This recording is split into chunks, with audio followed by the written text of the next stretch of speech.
I'm back.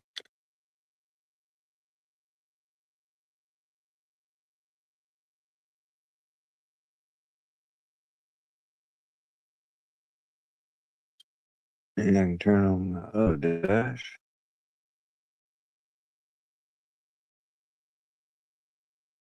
Come on. Now you've been a pain in the butt.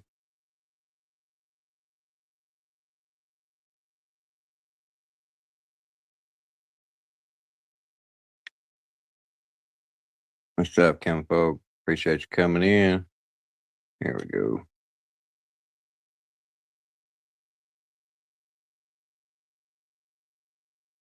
It don't show up blue, but I think it's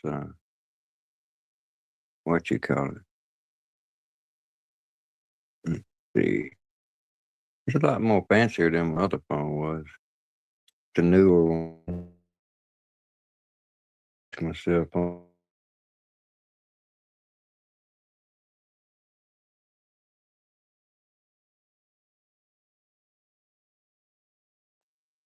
I'm trying to get used to this here StreamYard. I'm trying to have a panel. Uh, yeah. Oh, wait a minute. Yeah. But yeah, I'm chilling. Uh, Freaking normally goes on Friday nights, but he's switching to Saturday nights. So I'm gonna pick up the slack on Friday nights. Start having panel shows and what. Gonna try to get a lot more better with my content creation. Yeah, I got my other thing here. I can actually do the fun too. Thought about that. I can actually get on my own panel. I think. Let's see what we got. Yep, that's better. Good deal. But let's see. I try to do something here. I got to get organized. I've been out here working on my sticks and stuff. It's a mess out here. See, this is one of my walking sticks. I'm gonna make a dream catcher out of this one. The dream catcher part will be right here. Probably put me some feathers up top. That's the tall one I got, and then this is the beefy one I got. It's right, pretty big. It's almost big as a bat, but that's cedar. Both of those are cedar. I've been trying to get that one almost straight, and I got it about as straight as I'm gonna get it. 'Cause if I get it too much straighter, people might not think it's was the actual live tree. They might think I just grabbed a stick from the lumber yard or something. But a little sidetracked here for a minute.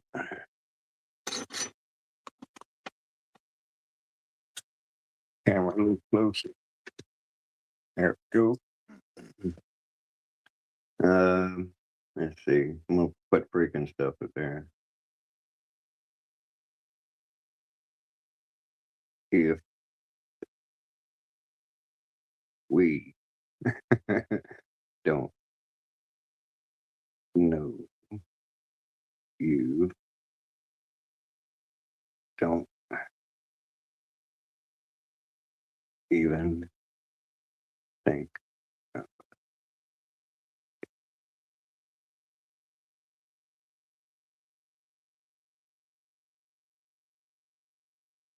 Mm, This ain't gonna work. I'm gonna do it on that one. What's up, Glenn? Yeah, I'm actually gonna do some carving on some of them. I want to, you know, possibly sell them at the market. I'm gonna be selling some artwork and stuff up there too. Hmm. I didn't even mean to do that, but here we're gonna try it again. All right, do it this way.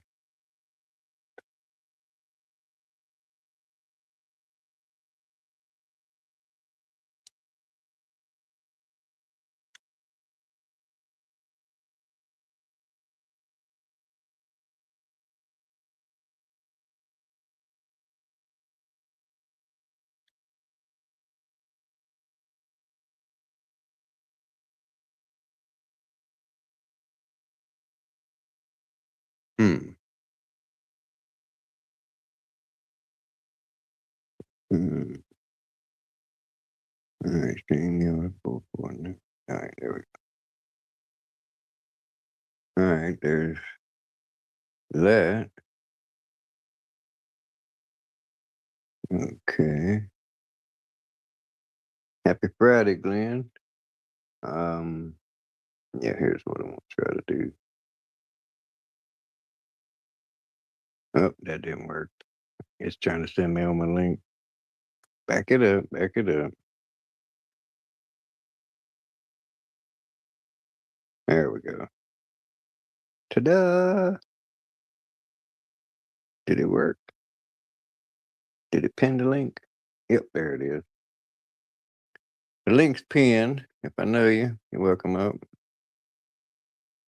Um, Freaking and them supposed to be in here, but they might not have found me yet. You out there, Freaking? What y'all think of my new phones? It gives a good, clear picture and sound. Eventually, I'm gonna have me some music on here.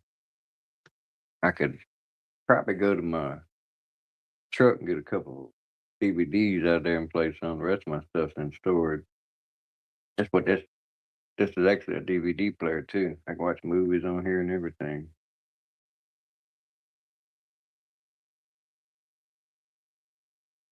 But I'm out here in the woods. Can y'all hear the cricket? What's up, big homie? Good evening, brother. Let's see. Yeah, wait a minute. Yeah, I got it. Yep, lost the signal on this one. Yep, still got 5G on that. There we go. Kind of weird. I see myself in profile. I'm about to rearrange here. And I got tools everywhere.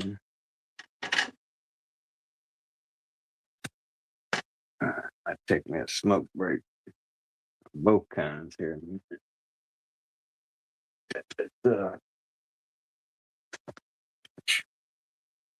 and Terry trying to beat me up there. There we go. That's a little better. Get where I'm facing the camera at least. Uh, where you at, freaking? Come out wherever you are. Oh, the weather's great now. Uh, it was great earlier, but we had rain. Started yesterday, and it rained all night. Rained a little bit this morning, and that's a good thing though. We needed it bad here. But yeah, I got tools everywhere. There's my Ryobi multi tool. I got my little cart with all my tools in it. Working on my sticks. Here's my other one. This is my stick. It's an ankle cell. This is like my shepherd's crook, and you see a little crook up there, and this is hickory. It's a big one. You couldn't break that with your bare hands, I guarantee you. What's up, Lydia? Appreciate you coming in, love. Numbskull. Make sure you're who you think you are.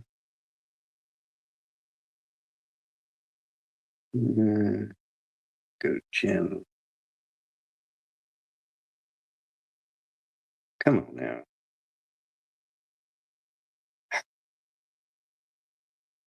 Knuckle busting numbskull. That's what I thought you. Come on, man. This thing is slow. All right. Go back. Go to chat. Yeah. Yep, it's freezing up.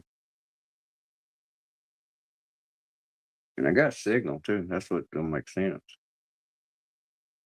Let's see. There you are. Let's get you glued up there, bud. There you go.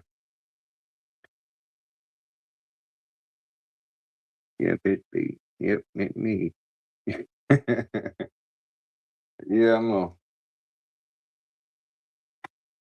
get them sticks squared away 'cause I got two more I'm working on. Here's the crooked one. I'm gonna make it look like a snake or a dragon.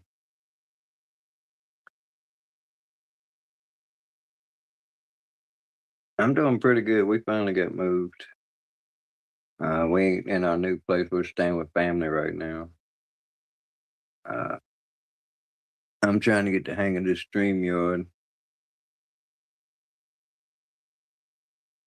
What's up, Lawless? Ooh, yeet. Blessing you. It's been a minute, brother. Hope you're doing well. And your family. Been a minute. Hope you're doing well. You know you're over there in crazy land, California. Oh yeah, man. If I know you, you'll get your blue here. It takes me a little while to get used to folks, but yeah, my people get blue here so they can drop their link. You can sub up to other folks and grow your community. That's what this is all about. Actually, tonight's about chilling, uh, having a good time. My more serious stuff will be daytime streams, stuff like that. But that don't mean we won't be getting serious up in here sometimes. It's all good. What's up? There you are. Now this is better. I can the link's pinned. So uh open panel for people who I know. uh it should be pinned up the top or somewhere. I don't know. It might be at the bottom now. But the link's pinned right there with that pinned comment. I had to figure it out as I go along. I ain't fancy like freaking yet. I doubt I'll get that fancy. I'm rolling one up, sitting outside in my backyard, drinking a few beers. Yeah, I was gonna go to the liquor store. I'll have me some tomorrow. When I realized that it was too late, because yeah, they used to close at 9, but I think they changed it to 8. When I realized it was like 7:45, and I might could have got there in time, but I doubt it. I'm like 20 minutes from town. Out here in the boonies. He's switching off to Saturday nights. Freaking is. I'm gonna try to pick up his slack on Fridays and you know get into the streaming, entertaining part of it. But sometimes it's high volume for his company because it's when everybody's out recreating and all that good stuff. You clever. Well, thank you very much. I try to be, but I ain't very tech savvy. Uh, I can figure it out if I persist.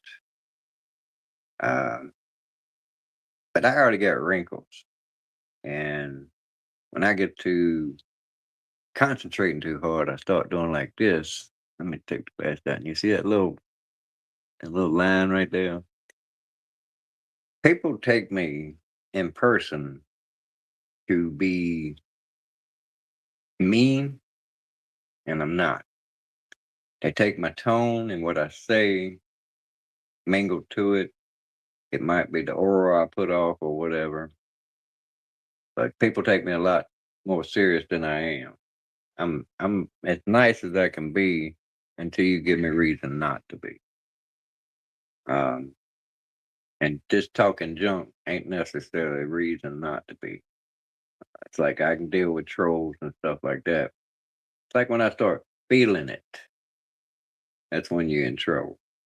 And my tone shouldn't even really bother in because once I start getting ticked off, mouth shuts. That's your first warning sign. I shut up.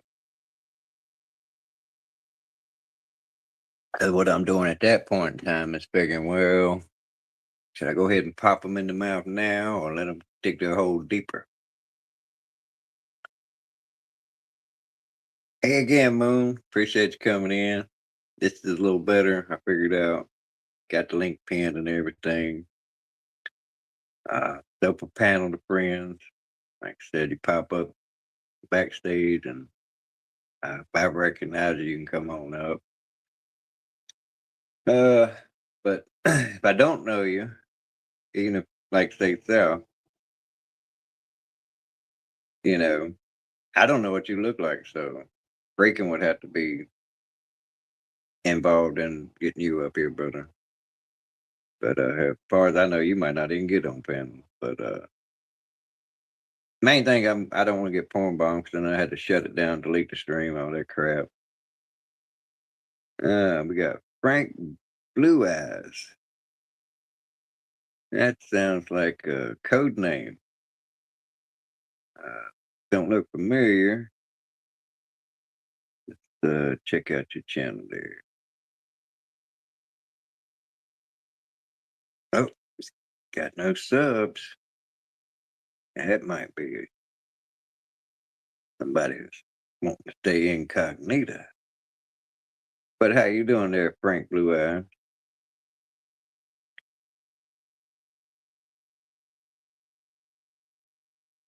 I just got buzzed by a lightning bug. How about that?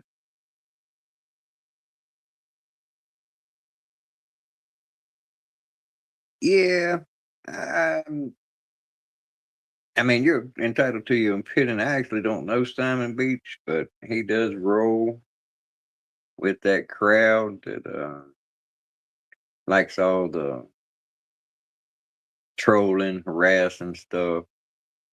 But I'm not, knocking on him because it's the YouTube game. But I don't want that stuff here. So, uh, like I said, you're entitled to your opinion. Yeah, I'm all about positive vibes there, just like old Frank Blue Eyes says there. Um, like Stu D, he's in that same little group, I think. And I ain't got no beef with none of these people. I don't even have beef with Hostel. She's got beef with me over nothing, you know. I think the worst thing I tried to do to her was apologize to her a couple times, and she rejected it. I mean, and that in itself should tell you everything you need to know right there. I tried to apologize to her, and she rejected it. What's that, man? A grown person apologizes to you, and you don't accept it. Why? She couldn't tell you I've done anything to her. Matter of fact, she's doxed me. She doxed me on my own channel. She put my stuff on Discord, my phone number, my real name, all that stuff. You know, so and I still ain't got no beef with her. She's not blocked here. She pop in here. She's not getting on panel, but I won't run her out unless she starts acting stupid. You know, it just don't make sense. Well, they probably wasn't your friends anyway, man. A lot of people I've seen that, and I try to steer clear of those people. Uh, the flip floppy type people that you're friends today, enemies tomorrow, and then you're friends again. I don't play that. If I cut ties with you, we done. You know, and I can't actually say I've cut ties with Apostle. Uh, but she and I've had many arguments. The one that instigates it with her passive aggressive comments and innuendos. Um, but like I said, I'm not about that. You know, last time we had an encounter was on Truth Warriors channel, and it was like a week or two. We were in chat, associate, not like talking to each other, but she put out videos that she had clipped from me, and she misquoted what I had said, and I know exactly what I said just by how she characterized it, that it wasn't true. And it turns out I was exactly right. And she just kept on and on and on and on. And I got up there and like we were on panel. And if y'all seen me in action before, I'm not gonna allow you to talk over me. You're gonna try to overtalk me, I'll overtalk you, and I think I'm louder and more presence in my voice. I will get just as immature as anybody up here, you know. I'm not trying to be antisocial to anybody. But if you start spreading lies or innuendos about me that aren't true, uh, you know, I'm not gonna have that. And I will set it straight. And you can't hear. What's wrong with your ears?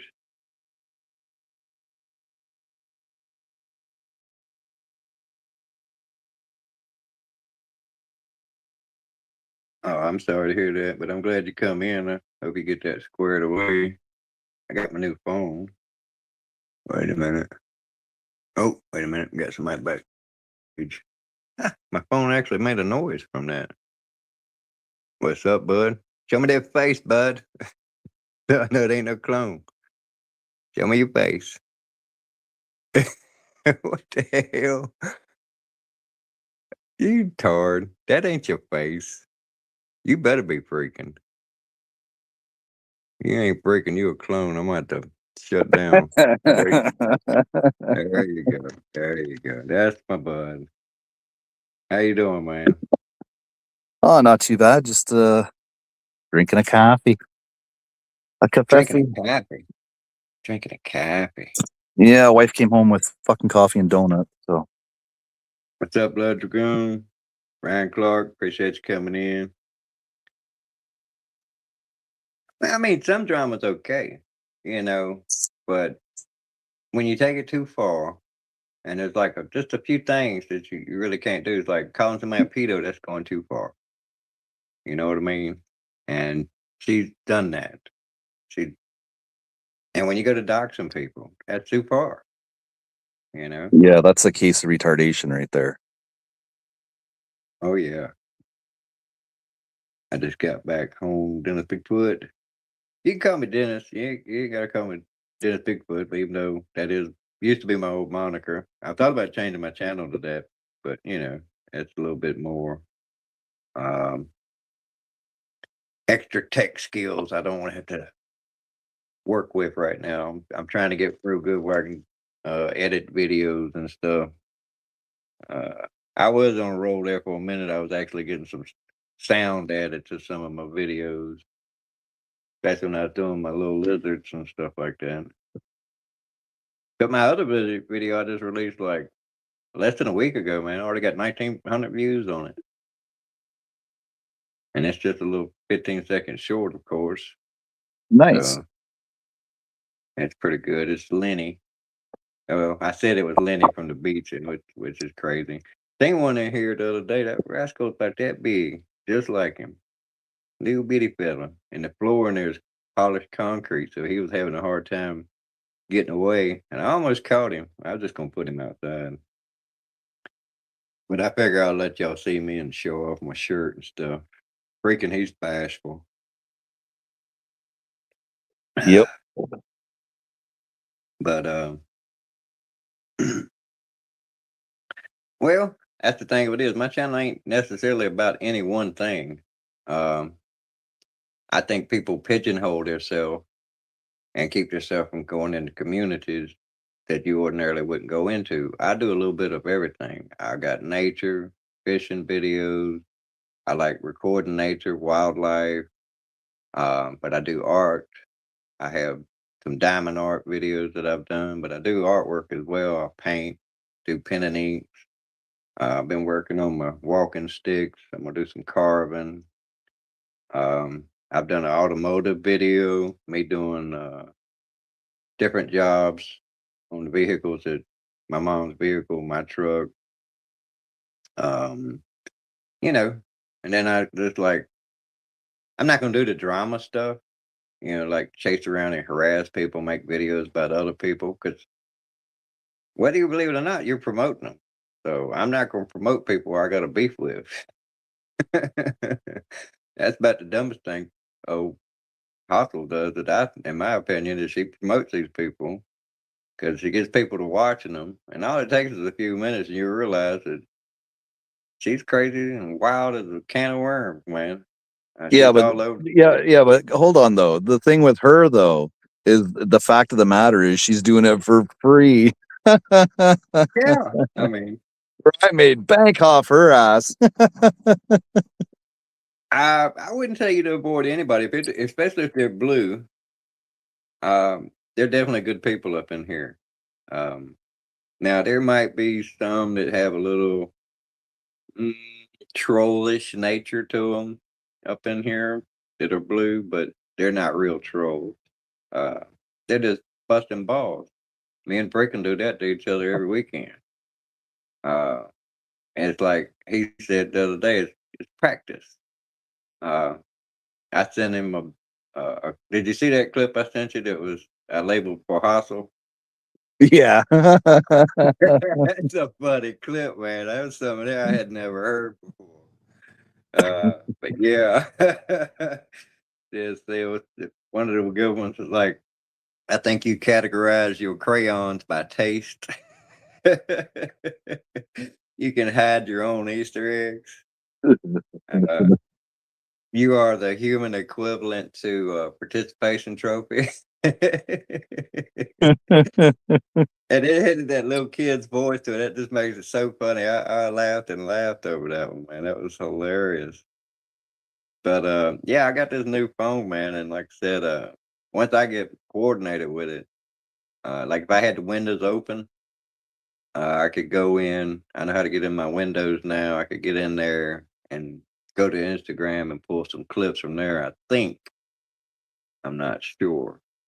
I don't know. I'll probably have to download them or something like that. But I got the space now. The old phone, I only had 32 gigs of storage. Yeah, see, So on your phone, you can't open up Windows at all. So you would have to download it and then upload it into StreamYard. yeah, that's what I kind of figured. Yeah. And somehow or another on my other phone, I know I allowed permissions, but it acts like I didn't. So I'd have to go in that other phone and undo that cluster screw to get it to where I can import video because I've tried to import them before, so I could do that. But this phone, it's got I think it's 136 gigs of storage. And I'm not downloading a whole lot of stuff onto it. As a matter of fact, I'm gonna try to figure out what some of these programs are. I've already started deleting some of the factory shit off of there. Well, yeah, Uh, see, that's what I mean. Like if you download it to the phone and then you upload it onto StreamYard, then you just delete it off the phone because you've got it saved in StreamYard, which saves on their server. It's their memory it saves in, right? Not yours. So yeah, I probably could do that with my Mind Stretcher logo thing. I need to get that on here and import it on here because I would probably use that as my banner. right. Not not my banner, but my erection shield. Hey Susan, appreciate you coming in, girl. Hope you're doing well. But yeah, man, I'm all about community. That's another thing too. I'm about community. This channel's about getting good people together and helping everybody's channel grow, uh, making links to other channels. Just like another one I got. Uh, I collect a lot of stuff. I got all kinds of collections. I collect rocks, collect knives, collect antiques, collect tools, and I have my tools here. That's one of the cool things. I don't have them all here. I got mm, 85% of them here, uh, and I'm still wishing I had more of them because stuff I could be doing around here. They want somebody to clear out all these weeds and stuff, so it's you see a little better the wildlife and stuff out there. We get deers out here. He's got a salt lick out there. He's got a deer stand. I think he got a deer last year or the year before. I'm gonna get me a bow so I can get me a deer. I'm gonna start eating me some venison. I got to get over my little tenderness though. I like animals more than I like people in most cases, and I love everybody. I just don't like what you do. I'm gonna drop down and then pop back up. All right, man. This phone's cool. It gives me it binked when you came in. Yeah, that's a setting in StreamYard. You can turn it on and off when somebody is pops in backstage. Yeah, but it didn't do it on my other phone. Other phone is just jank as hell. It's a 2023 phone. I'm not. Oh, I think this at least a 2020. It's a new phone, so it's got 5G. do So you know what it is? Like, what model it is, or? it's a Samsung. I know that. Um, I got the paperwork in yonder. I could tell you, but it's a new phone. Yeah. It's fancy. It's fancy. Okay, I'm backstage again. Oh yeah, it said so. At the stage. There you go. And it responds a whole lot better too, because it doesn't have two Yeah. screens on it, two screensavers. It picks up pretty quick. I can almost look at it and it'll take my cue. But hope I'm not missing nobody in chat. Oh yeah, that one we're talking about is hostile. And Flo asked me about it. Um she she just likes drama a lot. That would be my most generous statement about her. She looks Very to true. generate drama. And it seems to me that every community she gets into, eventually she has problems with someone in that community, whatever the reason, and then she turns that into content. And she's not real good at it because she thinks she hears stuff that people ain't saying, and she tries to run with that. It's like a gotcha moment every day with her. Yeah, So it's a gotcha when she twists it. yeah, well, she twists it because of her perception, I believe. And then again, she may be just being obtuse about the shit and doing it on purpose. You know, I'm sure there's cases of that too. That's well, in fact, I know she is because she knows I'm not gay, and she tried to imply that I was after Lucy that time when I was asking about how Lucy wanted to be called, what she considered herself or himself. You know what I'm saying? I'm not fond of that, where people are one thing and they want to be called something else. I'm not fond of that, but I'm not openly offensive to folks. If it were a dude and they want to be called a woman or her or she, I can hear them. I can hear them. You Yeah. know, I'm not intentionally offensive to no one just for the sake of it. But Right. I know the facts of the matter. It's a DNA. Even if you were to get a sex change, it's still your DNA is what you actually are. It's a DNA issue. Now, if we had the technology that they got on the Enterprise, where they can beam you up and take you apart and put you back together and actually change your DNA into that, yeah, I say, well, now you're a woman. But and then like I said, I'm not trying to be offensive to anybody. Um, my first thought on that is like the whole transgender thing is like I'm worried about the folks uh, because it's not natural. We're not born with a sexuality. If you think that, you've been brainwashed to a severe state. We're born children, babies, and babies don't have a sexuality. That's a taught, learnt condition, in my opinion. Let me clarify that.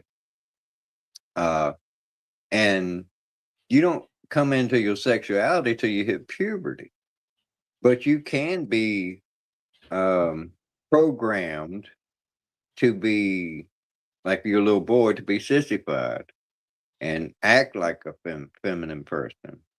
Uh, and there might be some hereditary nature to it. I'm not going to completely, uh, but that's mannerisms, Hey, Hot Dan. and those are learned. Like little boys, generally they got a father figure, they act like their father.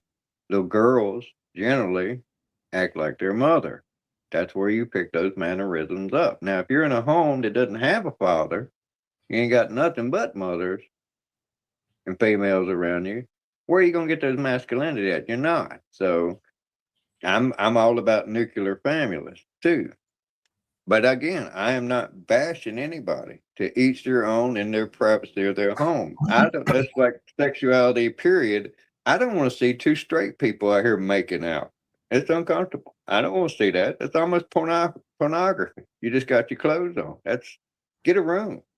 Go over yonder. Don't be up in my face doing that stuff. What are you trying to get me all stimulated too? You want a threesome? Ain't going that way. Yeah, I was gonna say, man, maybe they wanted to make a sandwich. Yeah. And don't get me completely wrong. I'm not a prude. I've had a menage a trois, but it was two females. I'm not into the dude on dude thing. But I'm not a homophobic person. I've got friends. Um, but if we were to sit down and have a serious conversation, like if they asked me what I really thought about it, how I really feel about it, well, you know me, I'm biblical. And you really don't want to go there. That's not a conversation you want to have with me because it only ends one way. You probably gonna get pissed off. And I'm Yeah, just but quoting the see, script. now the way I look at it is it's none of my business. Oh, that's what I'm Because saying. In the it's privacy. because it's your life and it's how you want to live your life. It's none of my business, Yeah, but I If mean, you're happy, we were to if you're happy, yeah, but see, happiness is one of the hardest things to find in life nowadays with how shit is and the internet and everything. If you're happy with yourself, then that's all that matters. to some extent, that's true. I'll give you that. But if they're happy and it's not Generally, affecting your life directly, then who cares? generally, if like I said, if you're not hurting anyone, I'm cool with it. But if you ask me my opinion of it and my innermost feelings, you're gonna get them. And I believe biblically what it says in the Bible, and we're not gonna go there. But that's like I'm saying. You know me in the Bible, man. I get up in there, and I take it on the literal context. That stuff of metaphorical. That's people trying to obfuscate. Saying that ain't what they mean and stuff. The interpretations. There's not a lot of room for interpretation in actuality. There's a whole lot of confusion. That I will give you. It's like the whole unicorn thing. I've seen videos of that recently, where they're mocking people in the Bible because they talk about unicorns in the Bible. That misconception comes from the time when it was translated from Hebrew into Greek or Latin. And in Latin, there are two critters that have horn on their face that they're referring to. And one of them is a unicornus and the other is a bicornus. And they're talking about rhino, right? So the two horn is the bicornus and the one horn is a unicorn. That's what they're talking about. And they're trying to say, well, that's just all make believe, mythical. No, they're literally talking about rhinos when they're talking about those unicorns in the Bible.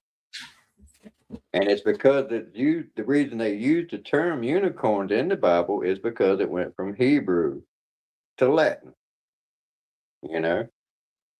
So it's disingenuous and it's people trying to read in ambiguity when there ain't none. But again, I'm not trying to have a overly religious stream. Just know that I'm a born again Christian. I believe in God. I worship God. I believe Jesus is the Son of Man, Son of God, same one and the same. And even still, I'm still growing in that. I haven't read as much of the scripture as I should. I do go to Untethered Live twice a week, and he reads it front to back, twice a week. And he went to seminary. He actually understands some Hebrew and some Latin and all that stuff. He actually studied it in school. And he brought some stuff to my lights. Like he showed me that when they're talking about in the Bible men of renown, they're referring to giants. Them dudes that so this man of renown, he slayed 5,000.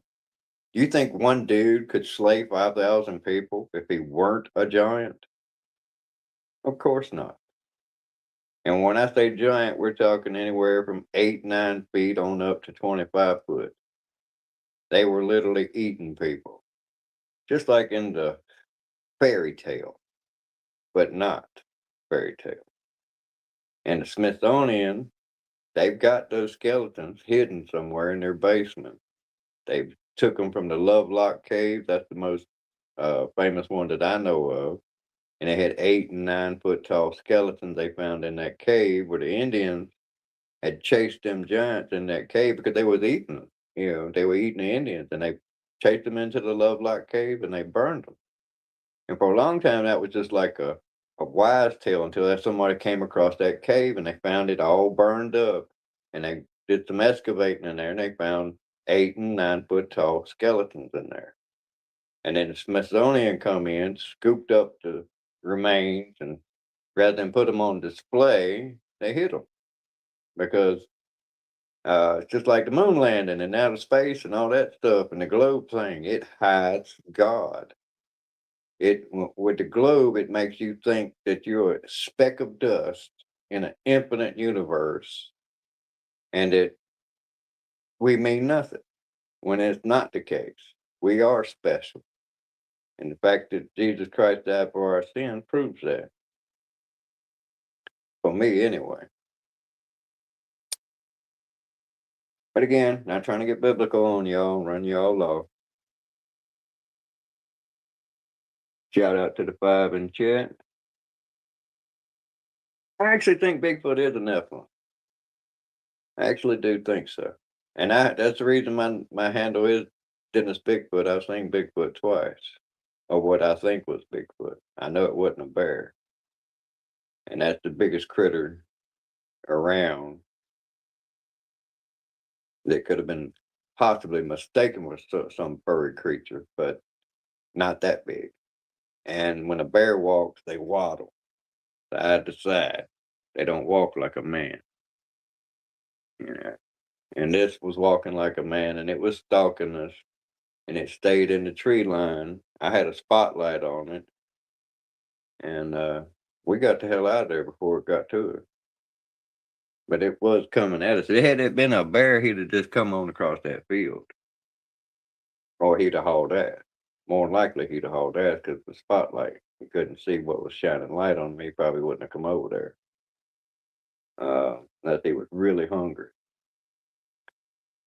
But I was raised in the woods, so I know what's in the woods. And these two encounters, it was Bigfoot. My buddy even seen it the first time. We was little kids.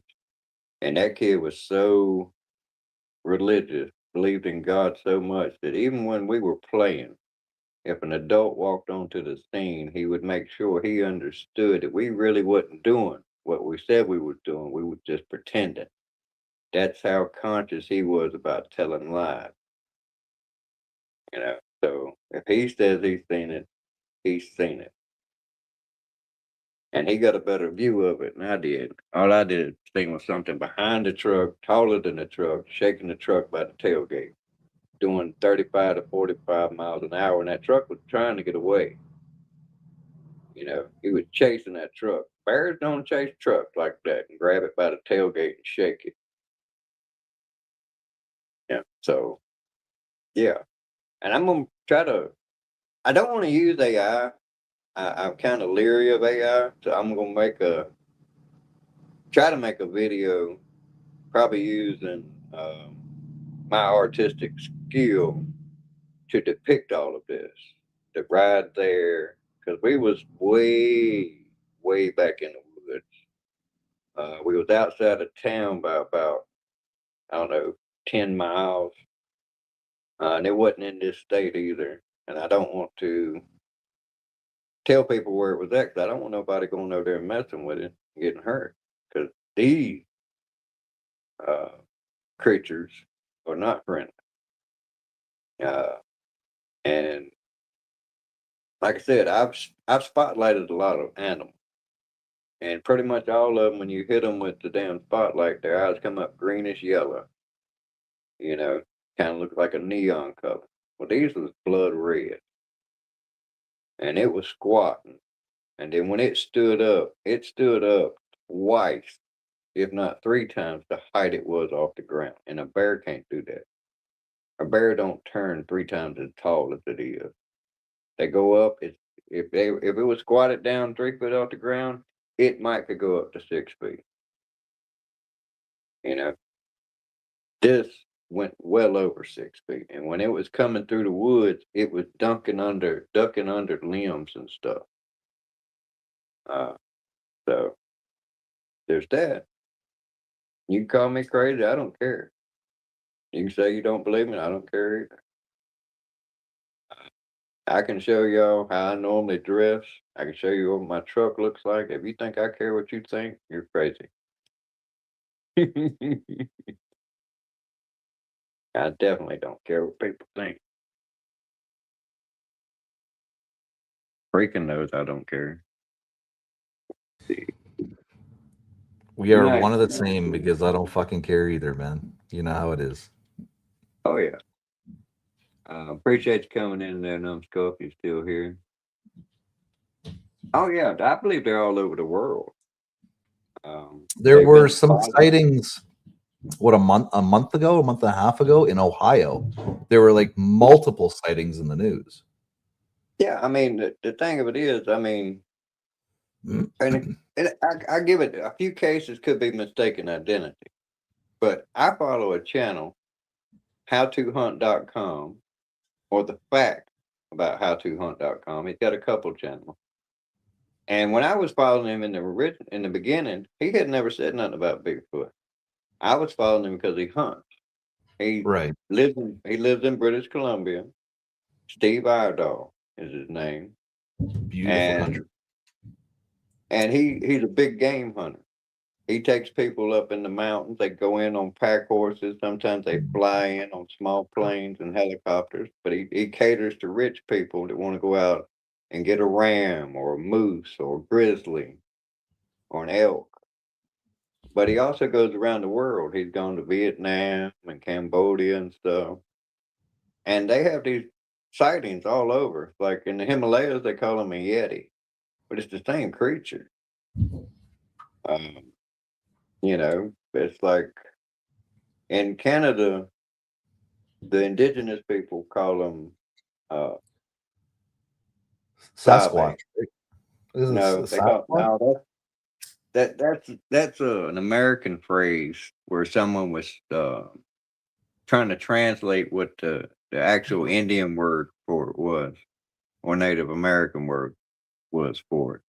And it's funky word, but they came out as it being Sasquatch, you know.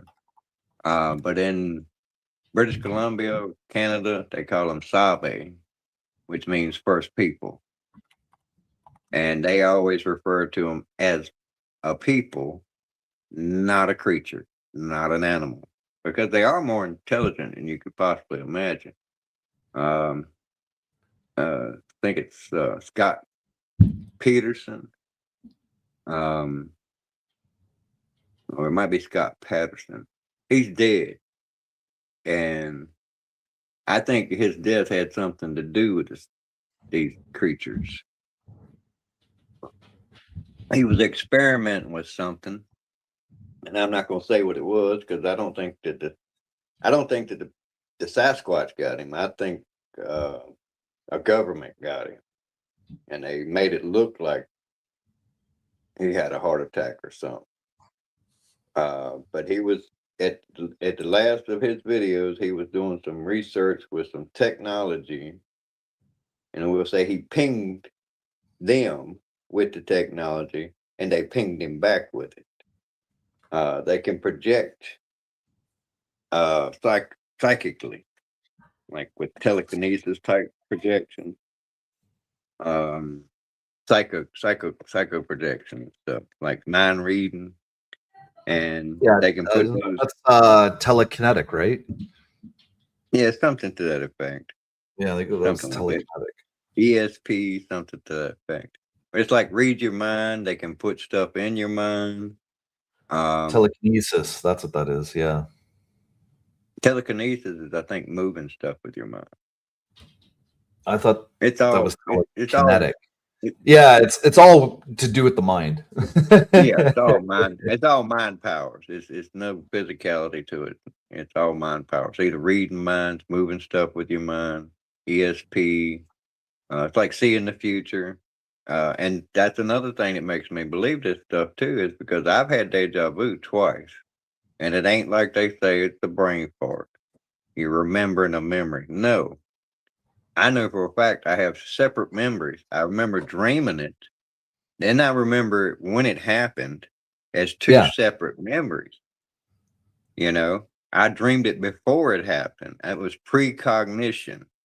Yeah, Seeing it I've had before it that happened. before where something has happened and I'm like, wait a minute, this feels like I've experienced this before. Yeah, well, me, I exactly remember the dream because it was about my brother. He was coming around the end of the garage, and we had a 25-gallon steel drum that we burned stuff in, and there was a Okay. carburetor. There was a carburetor cable hanging out of it, broken one. And that wire in the dream, it looked like it hit him in the eye, and that's when the dream stopped. In reality, it poked him like a quarter of an inch outside of his eye, right there in the corner of your eye on the outside of your face near the temple. And Yeah. it poked in. I thought it had put out his eye. But the most shocking part of it for me was the fact I was the reason he was coming around the corner, because I didn't see that part of it in the dream. I had caught him, and he come running around the corner. And as he was coming, I heard him call to me that he was coming. I knew this is it. This is what I dreamed. And I was trying to think of like, no, Earl, don't come, don't come. But it was too late. He came around the corner and hit that cable, and it poked him right in the corner of his eye, almost in his eye. And it was real. And then I had it happen again. This one was stupid. This is while I was locked up. I dreamed about sitting out there in the day room watching Batman. They had rented the movie for us to watch Batman. They had popcorn and stuff as our reward or whatever, or entertainment in prison. And we were sitting there having a conversation, and I knew what the conversation was going to be before it happened, but it still had it. So I'm not saying everything is predestined, but I do believe it is by exto facto. It's like you can only do what you're going to do. You can't do two things. You know what I'm saying? Like you can't die and be alive at the same time. You can't cut yourself and not cut yourself. You can only do one of those two things. You know what I'm saying? The actions you're going to do are not necessarily predestined, but they're kind of set in stone. It's you're going to do what you're going to do. It just hasn't happened yet. You know, your decisions are your decision. And while we may think we make these decisions on the fly and as we go, time is funky, man. Best way I can explain what I'm talking about there is like for God, time is sitting still. There is no real movement in time. He's like the center of time. And the closer you get to the center of time, the slower it's moving. It's like picture it as a wheel, right? Because it's all circular. You know, then, now, and the future, it's all pretty much on that wheel. And depending on your perspective to it, like if you were in the center of time like God is, it's all at the same time. It's all Mhm. one time. But the further you get away from God, it's like being on that wheel, the past is over there to the left and the future is over to the right, and you're in the present right in the middle. And that's how it flows. You see what I'm saying? That's why a wheel's a good representation of it. And like I said, the closer you get to God, the less that time is moving. It's all one and the same. Like the with the Ashket, uh, something record, the Ashtic record or something like that, or Kashik record. It's where all the things that happen, they're in existence forever. You know, people can go into the Akashic records and learn things, see things that have happened in the past, they're going to happen in the future. This is what I believe anyway. But yeah, it's some wild stuff. I get in some deep thoughts, man. And I came into all this generally by myself. Some of it does prod me in certain directions and stuff, but I've had epiphanies of my own. So make of it what you will. What's up, squirrel magnet fishing outdoors? How you doing, bud? Hang on a second here. I think Akashic Akashic. record. Yeah, that's it. I think deja vu was a dream we already had. It is weird though. The Well, I Akashic mean, records hold valuable information about you, who you are at soul level. yeah, I mean, there's lots of people that they say they can astral project and go there and see all this information. It's all there, past, present, future. It's all there at one time. That's where I got the whole concept of the wheel, God being the center of it, the higher power, the center, the base. Or because like they keep coming up with like people saying that we're in a simulation. It's a holographic projection of in God's mind, and I'm not gonna say that's not true. I'm not gonna say that's true. I don't know. It's just like the outer space thing. You and I argue about the flat Earth and globe stuff. Well, I believe what I believe. You believe what you believe, but it's gonna probably stay that way until both of us sees contribute proof. Me, I think I've already seen the proof I need. Yeah, me too. Like the 24-hour sun in Antarctica. Well, again, like I said, my daddy taught me this, man. Believe only half of what you see and nothing you hear. Because they can fake anything. I mean, look at Star Wars. Yeah, but this Trek, was that looks better than any other.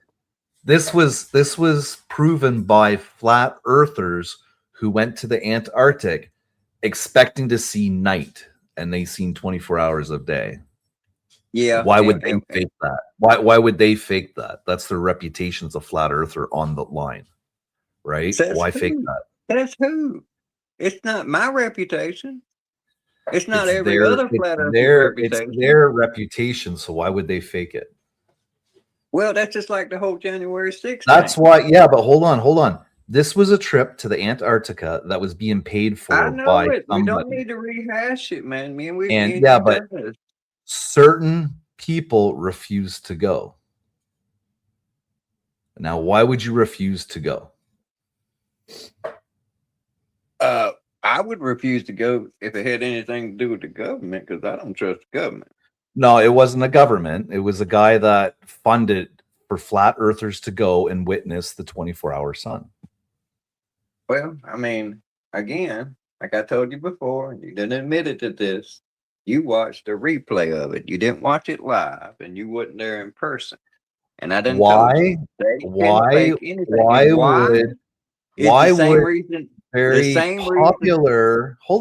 would very popular flat earthers refuse to go see a 24-hour sun? Says who? That's my point, man. Again, you're taking this as a third party as being actual factual, and you can't verify it yourself. These aren't your videos. And even if they were your videos, listen, Dennis, you're talking about the video. I'm not talking about the video. I'm talking about flat earthers. I was talking about flat earthers that were going to be given a free trip to the Antarctica to see the 24-hour sun. Now, if they see a 24-hour sun, then that puts the flat Earth model that they're using out of whack, because on that flat Earth model, it cannot happen. And again, So like why I would they said, refuse to go? If it's all about, right? It's all about proof, right? It's all about proof, right? how the fuck would I know why they wouldn't fucking go? Again, you're assuming we know just because they didn't go that proves it. Doesn't prove shit. Just proves they didn't go. You know, at the same time, here's my point, right? This is how elaborate the ruse could be. They could have took them dudes, pumped them full of damn drugs, hypnotized them, any one of those two things, and Of made course them they believe could have all kinds of shit. And you're laughing. And you're laughing. See, that's the part that you do that pisses me off. You just automatically laugh and just shake this shit off. My point is right here. The whole Big Bang theory, the going to space theory, them hiding giants, and all that crap, the dinosaurs, all that is to hide God from mankind. That's what it's all about. That's just like the aliens. I don't believe aliens are traveling millions of light years to get here and come here and just gonna flirt around the planet and not say hi and come down Okay, and meet. why would anybody want to hide God? That is all man-made technology Why would that somebody they want want to you to hide God's believe existence? because the fucking devil, dude. Damn. Because of the devil. Look at all the powers that be. All of the fucking politicians and shit. I mean, you really don't want to go down this rabbit hole because we'll be here all damn night. I can tell you so much shit, and you're going to, oh, I'll check it. This fucking Google doesn't say that. But fucking Google is programmed by a fucking person. Google is not this fucking magical fucking entity that you think it is that goes out there and finds all this shit by itself. No, it's some fucking dickhead sitting at a computer terminal programming all that shit in there. No, it's actually a virtual search engine, Dennis. That's exactly what it is. And it pulls Now you're saying it Google. pulls the most. Now you're saying Google is going out to the fucking moon and checking all that shit. Was Google on fucking Artemis? Was Google on fucking Apollo 11? Fuck no. If I finish what I'm saying, it has nothing to do with that. What it does is it's an automatic source checker, and it finds the most relevant information and produces it. That's what that comes from where? The fucking ether? Out of its ass, or from a The fucking internet. person? It From comes a fucking from person. people and science and all that Now kind of it's stuff. even more people. So it's even more untrustworthy. The more people you involve in it, less trustworthy it gets, man. And I'm trying to tell you, just on what I know about fucking physics, they're not out there flying around using the fucking rockets, dude. Even though they'll tell you on Google that's what they do.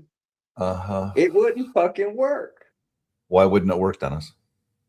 There is nothing for the rocket to push against. That's the whole fucking premise of rockets. It's pushing against the fucking gravitational pull of the fucking earth and the friction of air. That's like aerodynamics. Okay, You do realize the rocket that they use to propel themselves in space is different You than the act rocket. like you don't understand physics at all, but let me break some shit down for you. It's like airplanes, dude. They fly along. They have these wings sticking out, and the faster they go, that wind gets underneath those wings and over top of the wings, and it creates lift. A rocket could not fucking do that. Okay? A rocket would not go up into the air and be able to fucking fly around every which fucking way, this way, that fucking way, without fucking wings and ailerons and flaps and shit in air. So it ain't doing it in that fucking vacuum where there's none of that fucking shit that I just talked about. There's nothing for it to fucking get aerodynamic propulsion from. Okay, right. That's correct. You are 100% correct. At best, if they were in outer space and they had all this fucking fuel to travel 245 fucking thousand miles one way, you think it's gonna fit on that little bitty ass fucking rocket? Yeah. And that's just one thing. They had to go there and back at speeds of 25,000 miles an hour. How the fuck did they slow down? They hit the fucking brakes when they got to Earth. Come on, dude. All that shit is bullshit, man. And that's just scratching the surface. I can dig way down, and there's all kinds of shit you can't debunk. How come Neil Armstrong's fucking footprints don't match the footprints they got pictures of with the fucking flight suit that's in the fucking museum that was his flight suit? And then you got the bubbles in the fucking, when they do the little fucking CGI bullshit on the fucking Skylab and bullshit. If they're up there and there's just satellites and shit up there, they're on fucking hot air balloons floating around in the ether, which is real. It was in the encyclopedia until 1958 and they took it out. So was the firmament and its fucking location. I think they replaced it with atmosphere. No, they just removed those words from use.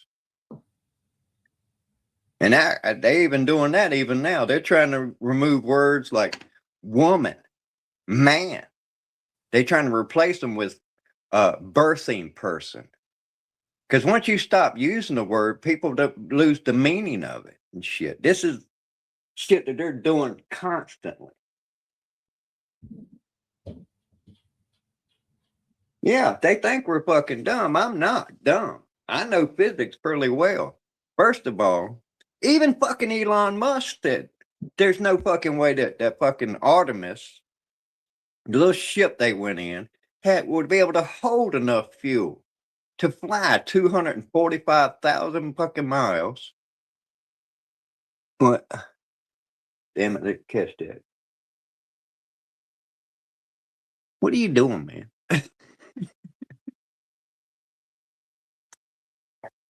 What are you doing? Going to have a cigarette. Oh, I didn't want to interrupt you when you were talking. yeah, something flashed across my screen there. I didn't catch it because my fucking bifocals fuck with me. I have to do like this to keep the bifocals. But anyway, there's no way they had enough fuel, and even Elon Musk said it's fucking ridiculous that to fly up, get it up to speed to 25,000 miles an hour, which is one of the speeds they quoted out. 17,000 miles an hour. It's actually 17,500 miles an hour is escape velocity that they say that they're getting to. I seen a video the other day where they showed a fucking rocket sled that only went 6,500 miles an hour. And that motherfucker was moving 2 miles every fucking second. And yet we watch this rocket that goes way up in the sky and all this slow motion and shit. And that fucking rocket went by like, you know what I'm saying? It's gone. But the one going to the moon is going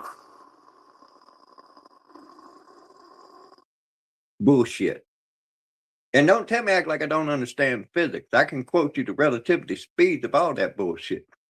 The escape velocity in your mathematical equations is 770 feet per second. Just like the falling ratio, when you're falling, is 32 feet per second until you hit a critical mass of about 165 miles an hour, and the air prevents you from going any faster. Again, we're getting into aerodynamics, which you seem to just want to completely throw out the fucking boat when you get in outer space. Because you're in a vacuum. There is nothing. But hey, hold on. You know why I did that, right? You know why I did that the other week? It's because you don't believe in space, and you're like, dude, it totally makes sense coming in from space. And I'm like thinking to myself, yeah, Dennis is he's defending space now, yet he doesn't believe in it. No, I don't know what's out there. I haven't been there. That's like saying, I described the Great China Wall to you. I can tell you about what I read in books and what I've seen on videos and shit. But in actuality, I don't know that the fucking Wall of China's there. Neither do you. You only got what you've seen in books and what people fucking told you, unless you went and seen the Great Wall of China. Right. Now, how far are you from Florida? Pretty good ways, about 16 hours. Oh, shit. Yeah, Florida's way the fuck down Damn. there. And then I was gonna say you could just, save up and go to Florida and watch an actual launch and make your observation from it, right? You'd be seeing it, so it'd be your own observation, right? and you'll see that the rocket goes up, up, up, up, and starts curving and curving and curving as it goes out and crashes into the fucking ocean.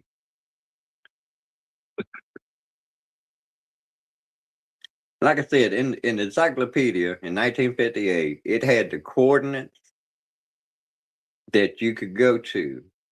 And if you went up 12,000 feet, which is a little over fucking 2 miles, you would hit the fucking firmament right there. And that was in the fucking encyclopedia. That's what they used to teach. And that was in 1958. And the fucking science that I learned back when I was in school said that rockets didn't work in outer space. That if you shot a gun in outer space, it would explode because there'd be enough oxygen inside that bullet case, but the bullet's going to move and you're going to move relative to your mass. Not got nothing to do with gravity or the vacuum itself, because you would move because there's nothing to stop you from moving. Your feet ain't on the ground. There's no air to aerodynamically slow you down. See, this is the reason it's hard to get going so fast. It's called friction. And that same friction is the force of the air that goes around the wings that gives you lift. You know what I'm saying? And it's not just under the wing. It creates a vacuum on top of the wing that gives you the actual lift, right?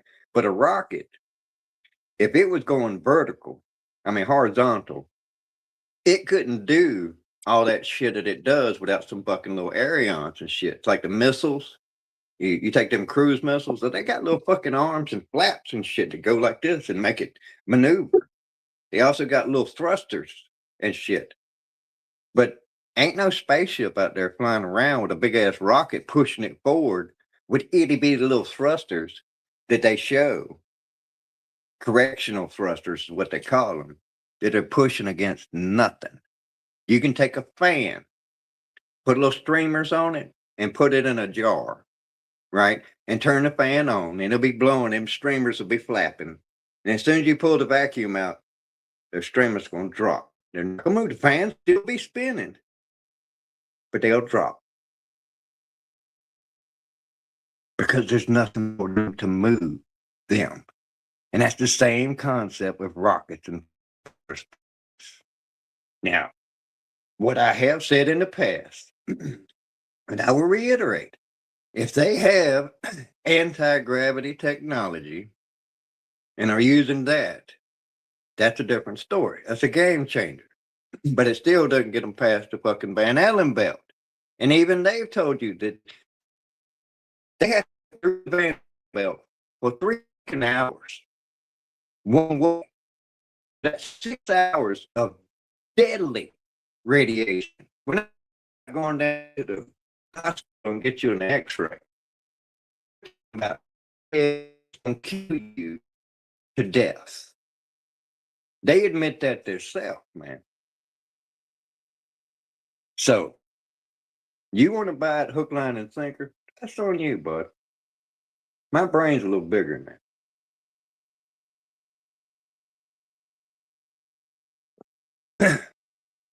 And again, all of your taking and throwing that and refuting what I'm telling you, it's what Google fucking tells you. And Google, here's what you do. Google gender. Smart ass. Ask them what gender is. And I bet you they're gonna give you a list of shit. You do realize that there's 2 different engines on a spaceship. There's the one that gets it out to space, and then there's a different engine for in space. You realize this, right? But you're saying they're rockets. Either way. It's called a rocket, but it does not work like the rockets that they use to launch themselves into space. Look it up. What's it all out there. What's it using for propulsion? Well, I'm outside having a cigarette. I don't know that off by heart because I'm not into rockets, At but I've looked best, into it. they may call it an electrostatic rocket, which is pure bullshit. Because again, in order to fly somewhere like what we're talking about, and you seem to forget, you have to have control and aerodynamics. All that shit is all about control.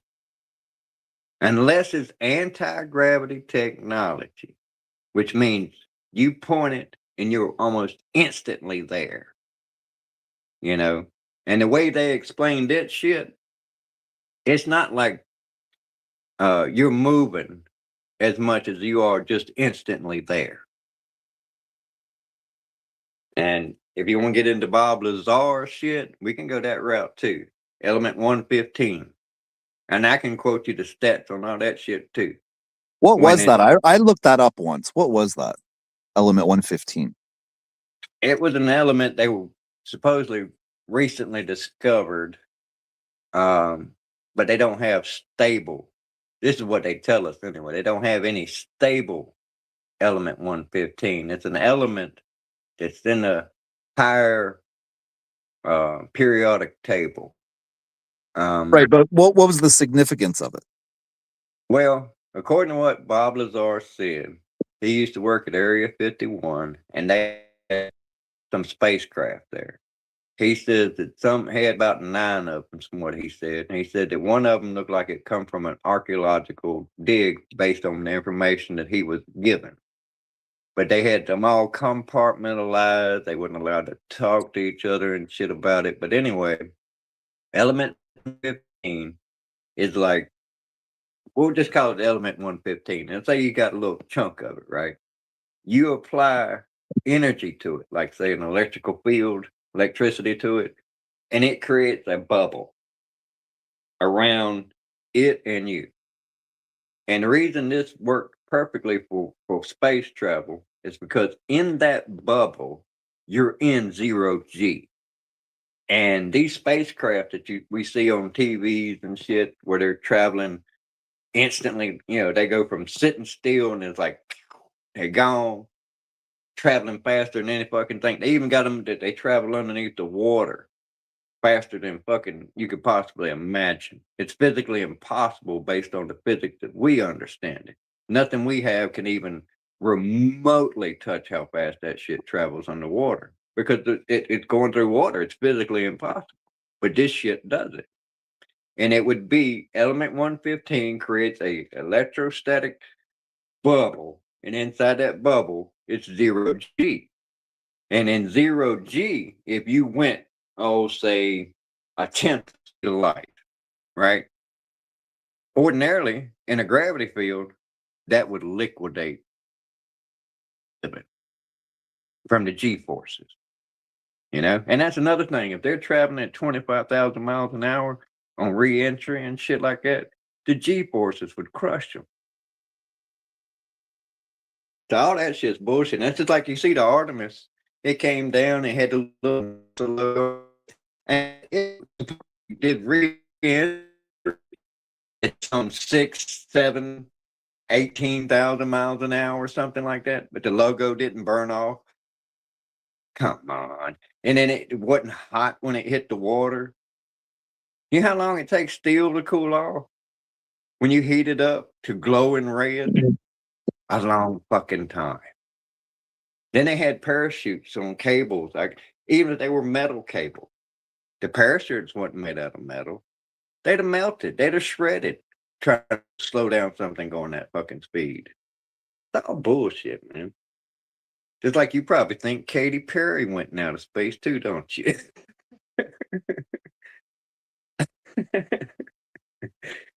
They got out and kissed the ground, and you see fucking Bill Gates there. They was fumbling at the door and shit. He said he had to go get a tool, but they didn't open some bitch up from the inside. You think that's a vessel that could handle zero pressure in outer space? Then there's the whole spacesuit thing, right? You ever seen what a balloon does in a vacuum? It just expands and expands and expands. So how in the fuck are they in a fucking vacuum atmosphere in a technically a balloon that ain't inflated all the way, but it's enough air in that son bitch. If they were in a vacuum, that's enough to swell up like fucking the Goodyear blimp dude. It's all bullshit, man. Now, if they had like a hard case exoskeleton type of suit where it had like joints What's that the spun, what's their all suits? connected. How is their suits constructed? What are they made of now? It's just So like to say. it's just a fucking suit. They can flex around. It's flexible fabric, airtight fabric. But if they put that in a vacuum, it would swell up because of the air inside of it. You need to do more little scientific research, man. And then you, like I said, you're not reading these fucking Well, that's what. or That's paying why I'm wondering. attention. That's why I'm wondering what a spacesuit is actually made of. It's just like a diving suit, exactly. You know what I'm saying? And it's reverse in that uh, scenario.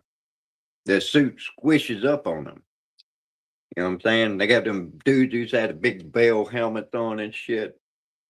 And those suits would, when they got down there, their suits was crush up on their body at high pressures underneath the ocean.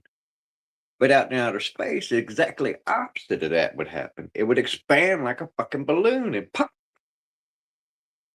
because of the air pressure inside that they have to breathe. Same thing with that rinky-dink ass little spaceship that they sent out there made out of fucking aluminum foil. That shit was pressurized. They're supposed to be in there in the International Space Station, floating around in the atmosphere that they can breathe, while the outside is just sucking at them. You know what I'm saying? It's pulling at them the whole time because of the pressure inside. That so much would have to be built hellified to hold that fucking reverse pressurization.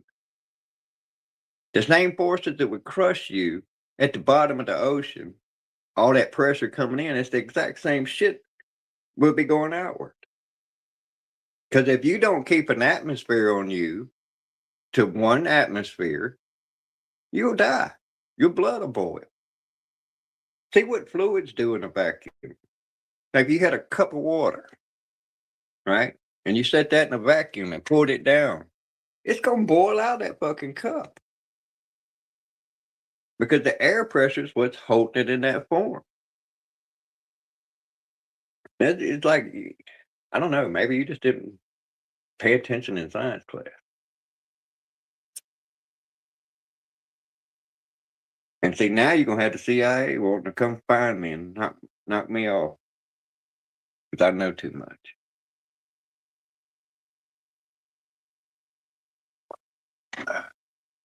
That's like all of the ancient alien dudes. I suppose you think this coincidence is like 5 or 6 of them dead now within a year of each other. Von Daniken. That the last one to die was the blonde haired dude. Remember that dude that had the crazy curly hair? He's dead.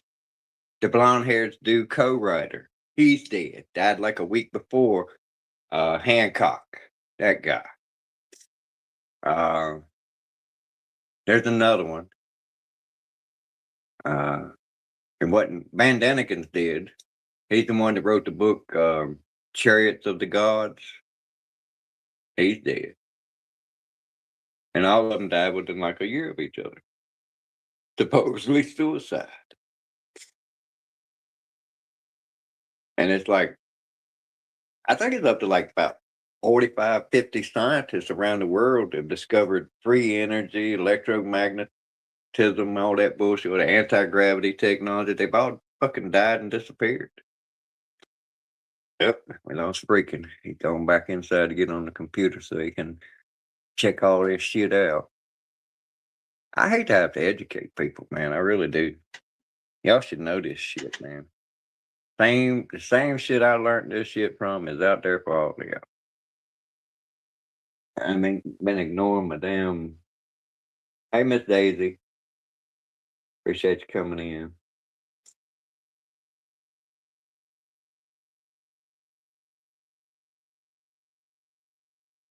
You're wrong. Space, supposedly what they teach you in science is a vacuum halfway.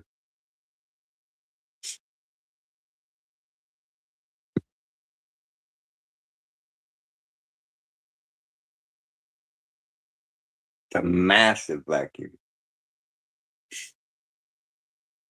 You need to get in science book too. And I'm just using their own basic science and ripping their shit apart, man. I'm not making up none of this shit. That little remark there, talk about a space is not a vacuum. Well, get your ass up here and explain that. What is it then? If it's not a vacuum, what is space? Because a black hole is a lot different than what you're talking about. We're talking about just space in general that they say is there. A black hole is a collapsed star, they assume, and it is so dense that it sucks everything into it. That's what a black hole is. But outer space is supposedly a vacuum, no atmosphere whatsoever. Even when they gave that supposedly telemetry from the damn satellites that left our solar system about 20 years ago, Voyager 1 and Voyager 2, they were encountering something in the vacuum of outer space. But even then, it was like supposedly billions of years of the sun pushing radiation, particles, and shit out of our solar system. It was like a belt around our solar system that this shit had to go through. And it was hitting Voyager 1, but we're talking even still at like 1 part per million of space, which means like a speck, 1 atom or 2 atoms, something that small in the whole nothingness of outer space. So it's not technically totally empty, but we supposedly thought that anyway because it had planets and asteroids, so it's not totally empty. But relatively, there's nothing there, according to what they teach. But let me get back to Miss Daisy. If you're still here, I appreciate you coming in, love. Sorry for all the outrageousness and cussing and stuff that we're going on here. I want to get rid of all that, but anyway, freaking gets me excited about this shit. Yeah, I reckon he's going off to get on Google so he can come back and debunk my view. So, in auto mechanics, is air drawn in by vacuum? Yeah, it is. It's sucking.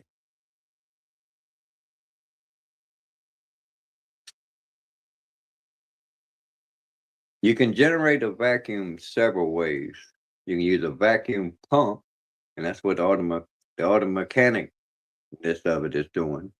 It's also created when you do the combustion and you blow that shit up and all the oxygen burns up. It sucks. Like you can take a match or something like a piece of paper and drop it into a bottle on fire, and it will go in there and burn up all the oxygen in there. You can take an egg and sit on top of it. It'll suck that egg through the neck of that bottle because it's a vacuum.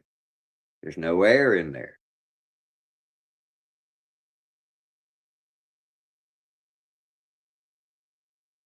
I mean, I know my shit, man. It's like our atmosphere is 70-ish percent nitrogen. It's 20-ish percent oxygen.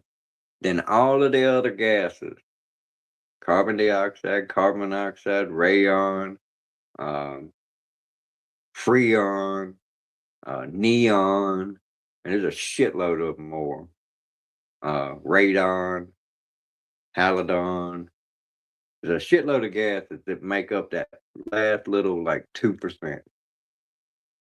The amount of carbon dioxide in our atmosphere is like 0.00, maybe another 0.3 or 4. So I know my shit, man. You ain't gonna catch me up on this, no bullshit. Now, according to what Dave taught me in school, when I took my GED, I made a perfect science part of the test. Didn't miss one question. And that was when I was 18 years old. I probably read I don't know, 15,000 books since then. I was locked up 9 years. I did a lot of reading. Took a lot of schooling too. I went to 3 different colleges. Surrey Community College, Richmond Community College, Rockingham Community College. Most of what I took was trade skills, but I actually did take physics. I took some computers, office management, BP, accounting, bookkeeping. What else? I took human relations. I took physics because I thought that's where lasers and shit would be, but no. They teach you first physics is about levers, pulleys, screws, the physics of how things work, like how screws work, how levers work, how pulleys work. It's like you use a pulley. Like you put a pulley on the ceiling and put a rope through it and pull it up, you have cut the load in half. You put another pulley in there, you cut the load in half again. You put 4 or 5 pulleys in a series, you can take 1,000 pounds and pick it up with one hand. Real easy. I know my shit. It's like a lever. The longer the bar is, the more leverage you have based on where the fulcrum is. Like if your fulcrum's right here and it's got this little tip sticking down, you got a long bar behind it, you can pick up thousands of pounds with just that little bit right there sticking off. It's an old arm back there. That's leverage. It's a lever. I know my shit, man.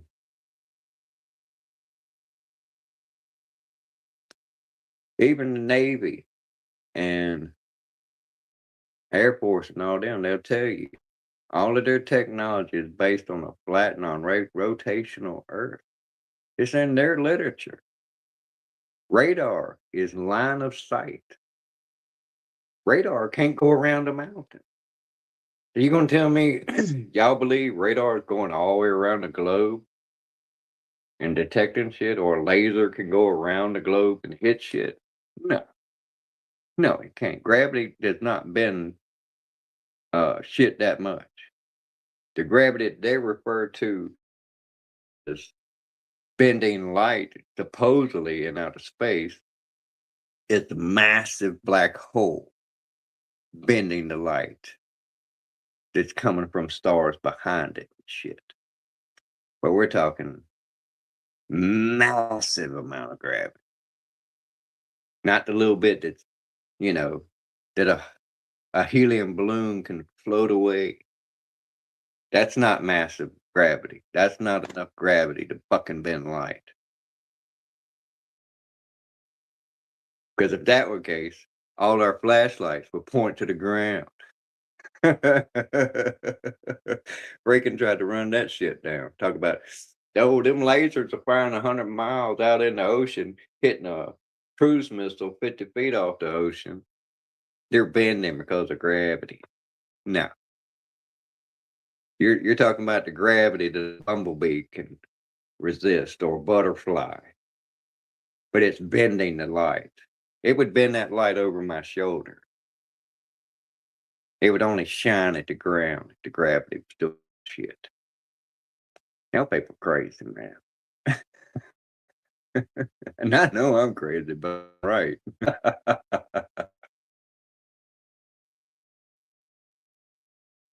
It didn't give me a little beating that time, man.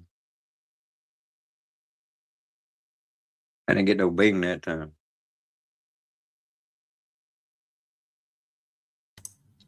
You That's there? odd that you didn't. That's odd that you didn't get the little bing. I might have been running my mouth too much.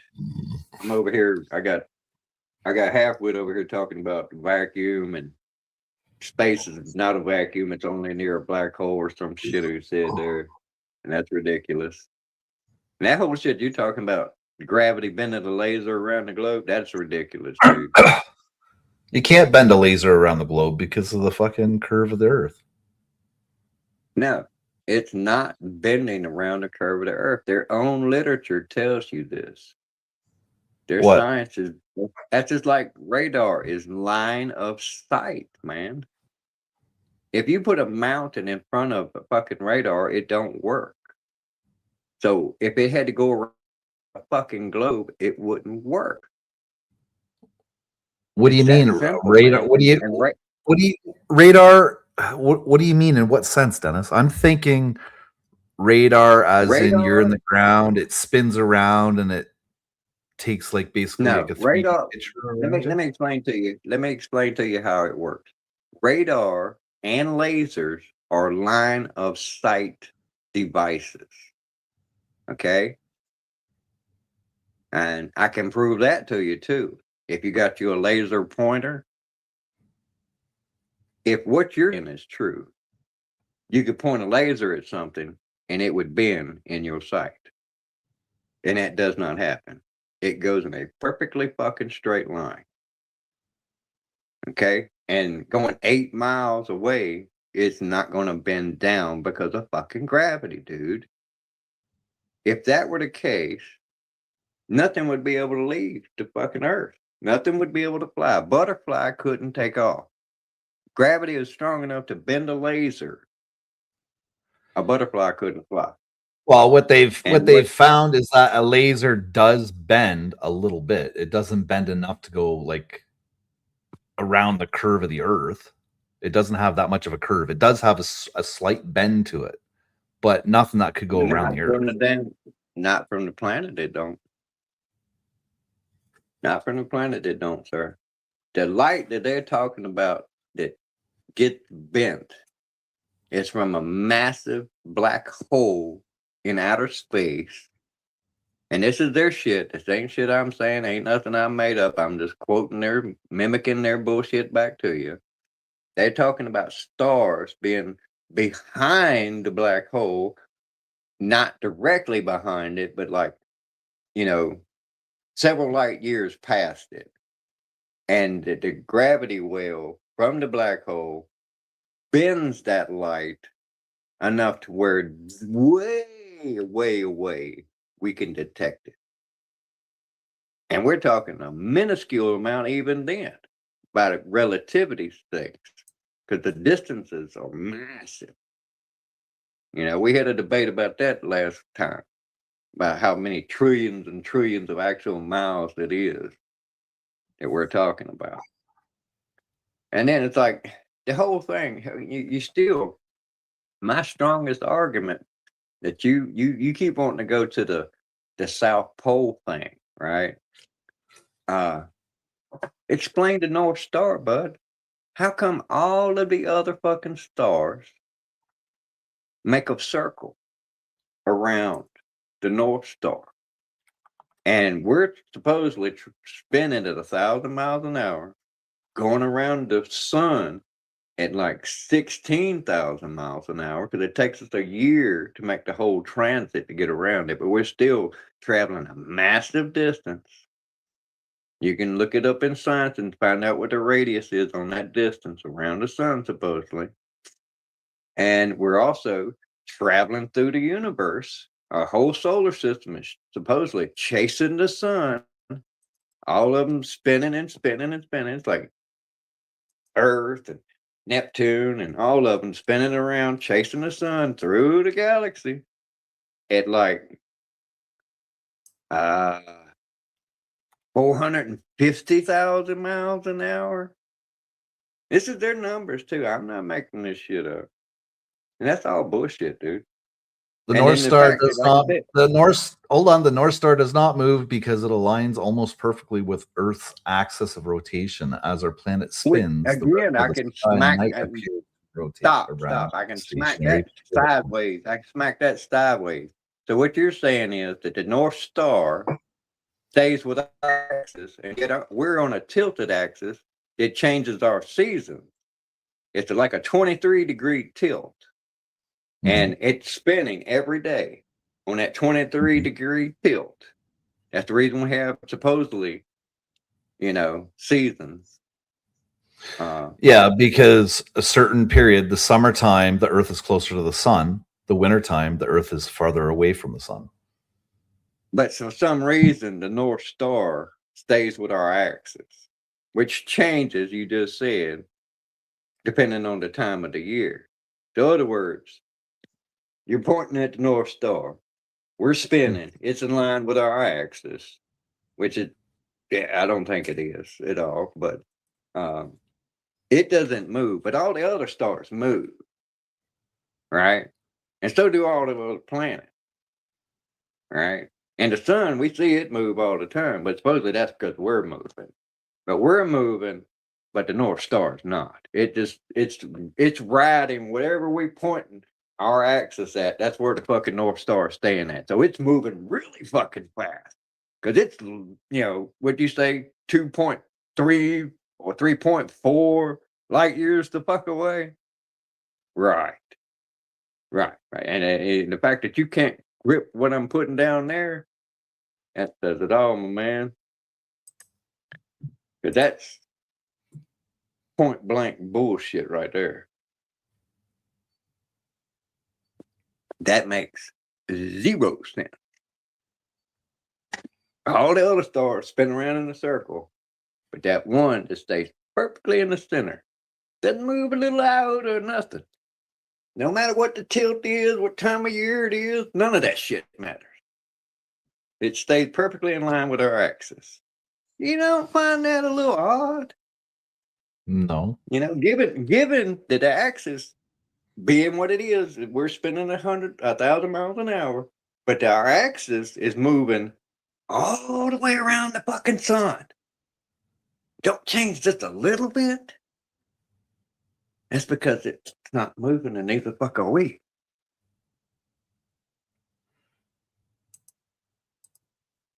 And that's the one. When you debunk that one and explain that one, and make That's me been believe debunked, that, Dennis. That was debunked by flat earthers, actually. oh, When they bought that $20,000 laser gyroscope thing. Have you not heard of that? that does not debunk the North Star, bud. No, but that debunks the Earth moving. Well, like I said, that's the gauntlet I'm putting down. When you debunk what I just explained to you, but the North Star doesn't move, it stays perfectly in line with our supposed axis, which tilts all through 4 seasons through a year, with a planet going a massive distance supposedly around the sun. When you debunk that one, you have done something. But until you do, to the hand. I ain't gonna leave you out here by yourself. I'm gonna take you with me. I'm gonna go get my tea. But chat, y'all gonna have to sit out here because I ain't got my 2 hands. I gotta go upstairs. Hey, I see what you wrote in the chat down there. Yeah, it's bullshit. And I understand, man. Look, I used to believe all the shit that they spin at us too, man. I'm 55 years old, and I've had a lot of time on my hands to question a lot of shit. Like all these politicians, I knew fucking years when I was still a teenager, they was lying to us on a regular basis, daily. Reagan. Well, in order for him to get elected, they had the Iran-Contra deal, where the CIA bought drugs from Colombia, Mexico, put them in Harlem. That's when the crack epidemic started. But they had a deal that they made with Iran. They had to have weapons. They took the money from the crack, cocaine, went and bought weapons on the black market, and traded it for the hostages to be released after he was inaugurated, not before. But after he was inaugurated, and this was a governor that they did that shit for. You know, not a sitting president. The CIA did this for a governor to get Jimmy Carter out of there. Right? And then what did Nancy Reagan say? Just say no to drugs. I kiss my ass. They're a bunch of liars, dude.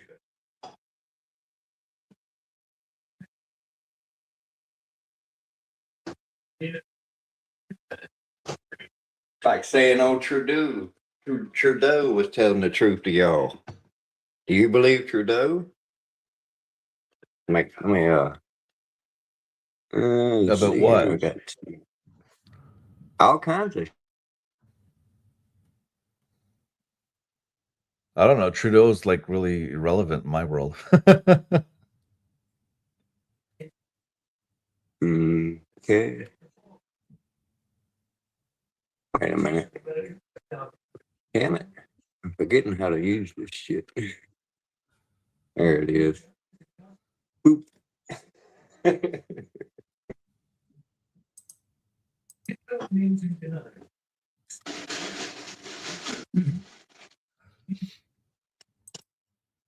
I wish StreamYard would actually show how many people are watching. It doesn't let the other panelists know. You got a number. I think we only got like 2 or 3. Yeah, you've got a number at the top, but I don't got one. I have to use YouTube. All right, shit, we got 3. But I got one. I got my other device running, so it might be counting that too. It might not be but 2. Which is good, because I don't want to be enlightening the whole world too much. But believe it or not, they will work. They will kill you. Did I send you the one about how they found shit about Epstein and Obama? I don't know if you did or not.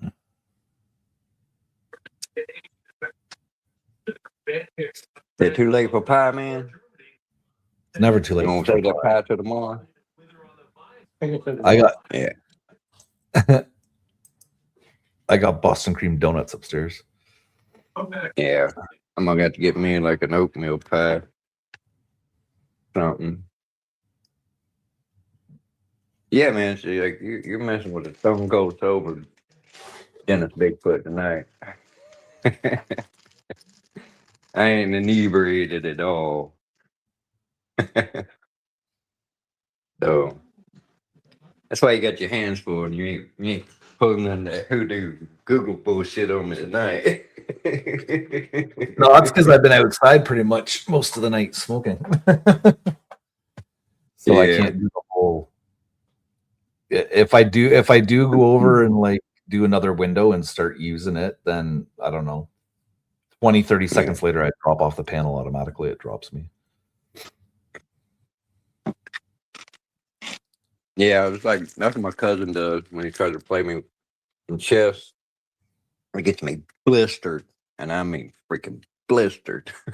And tries to take advantage of me being that blistered and whoop my ass in chess, but I still whoop his ass.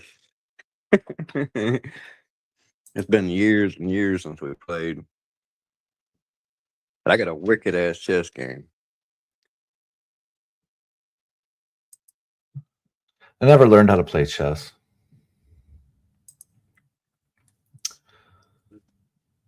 It is a very cerebral game.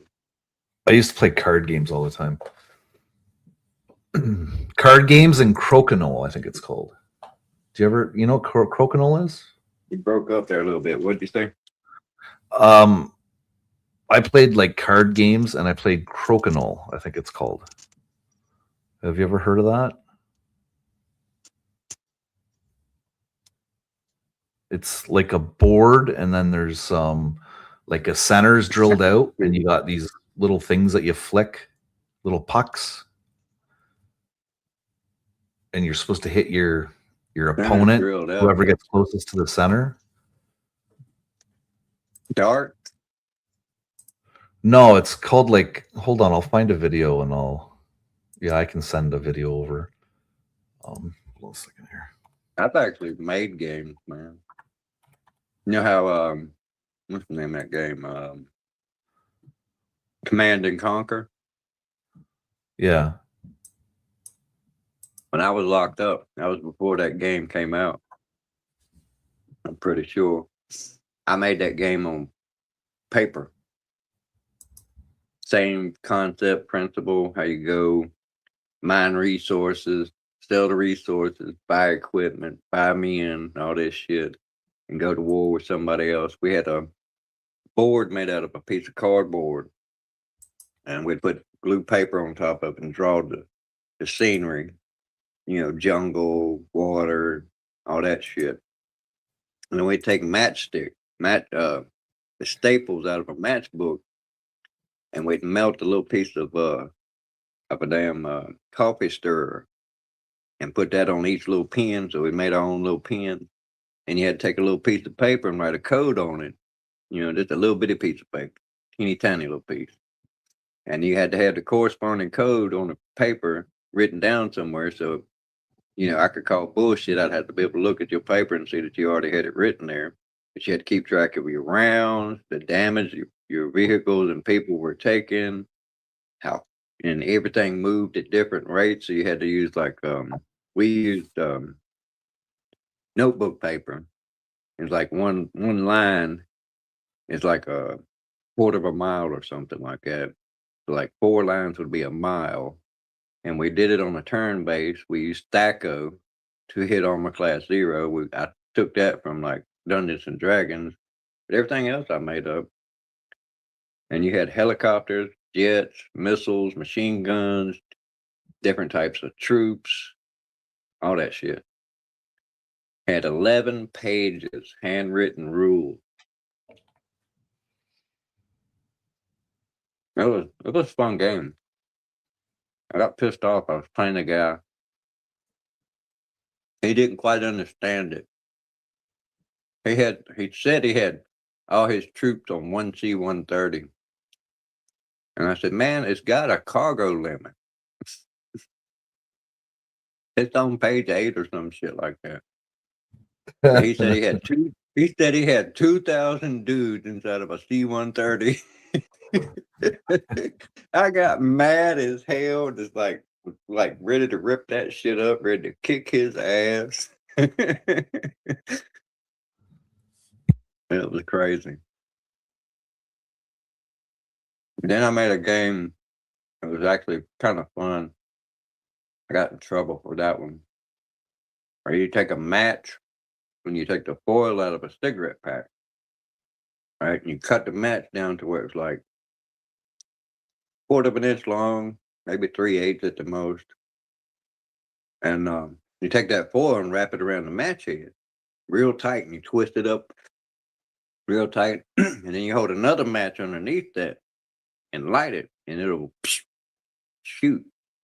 It doesn't shoot far, maybe a foot at most.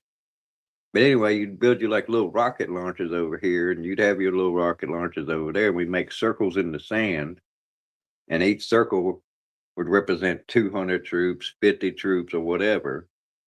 And wherever that little rocket landed, that's what got took out. They said I was making zip guns. Zip gun. Yeah. Damn.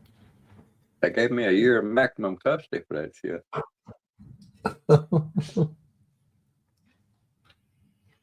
23-hour lockdown. Everywhere I went outside that cell, I had to be handcuffed, shackled, and waist chained. Hey, no, just say that.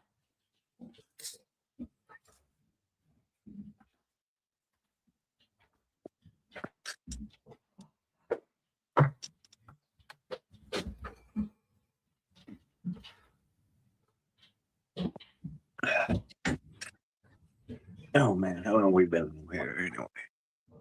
Almost 2 hours, man. Yeah. Got 2 in chat. Who's out there? My pie was great. Appreciate you popping back in there. Let's see, that wasn't too long ago. Pie's great. We got one more piece. Me and my uncle baked the whole damn pie, so we got 2 pieces left. He likes blueberries. My aunt doesn't. But Mama didn't have none. Kind of wish she did. But I've learned something else about my shingles and my sugar and stress. I have no stress here. I'm fucking loving this place.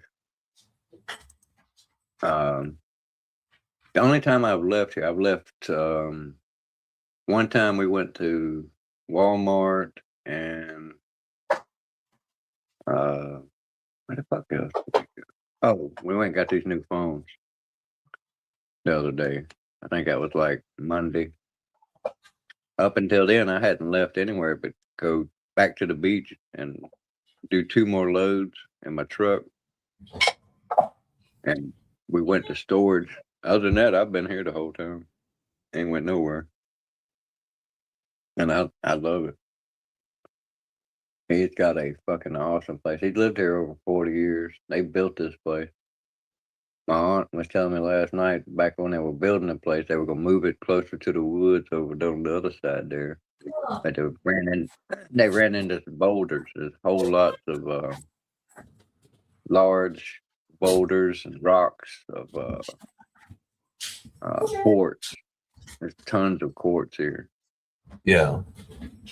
I got a little piece right here. Turn the camera back on.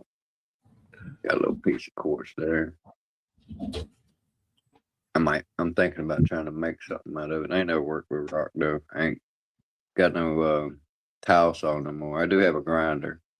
I can grind it with that. But there's tons of that shit here.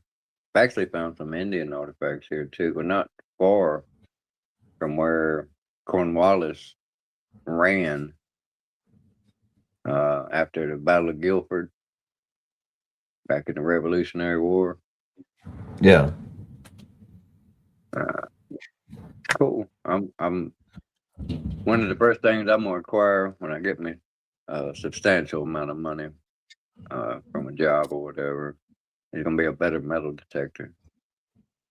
I got one, but it's not that great. It's like a kid's, one of those little kiddie ones, like $50. Oh yeah. I mean, it works. It's paid for itself just in change wanna get- alone. But You want to get something like what Masha has, or I don't Did know you what see Marshall's are. did you see hers? No. Yeah, she got All one. all I've seen her ever do is eat.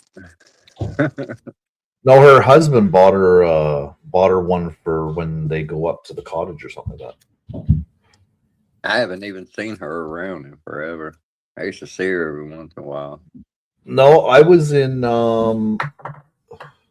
I normally see her if Poker Rossi has a live, which he has one maybe every 2 months. She'll be in his chat. And I've been over to Marine and Army Moms and I haven't seen her there. I don't go to either one of those.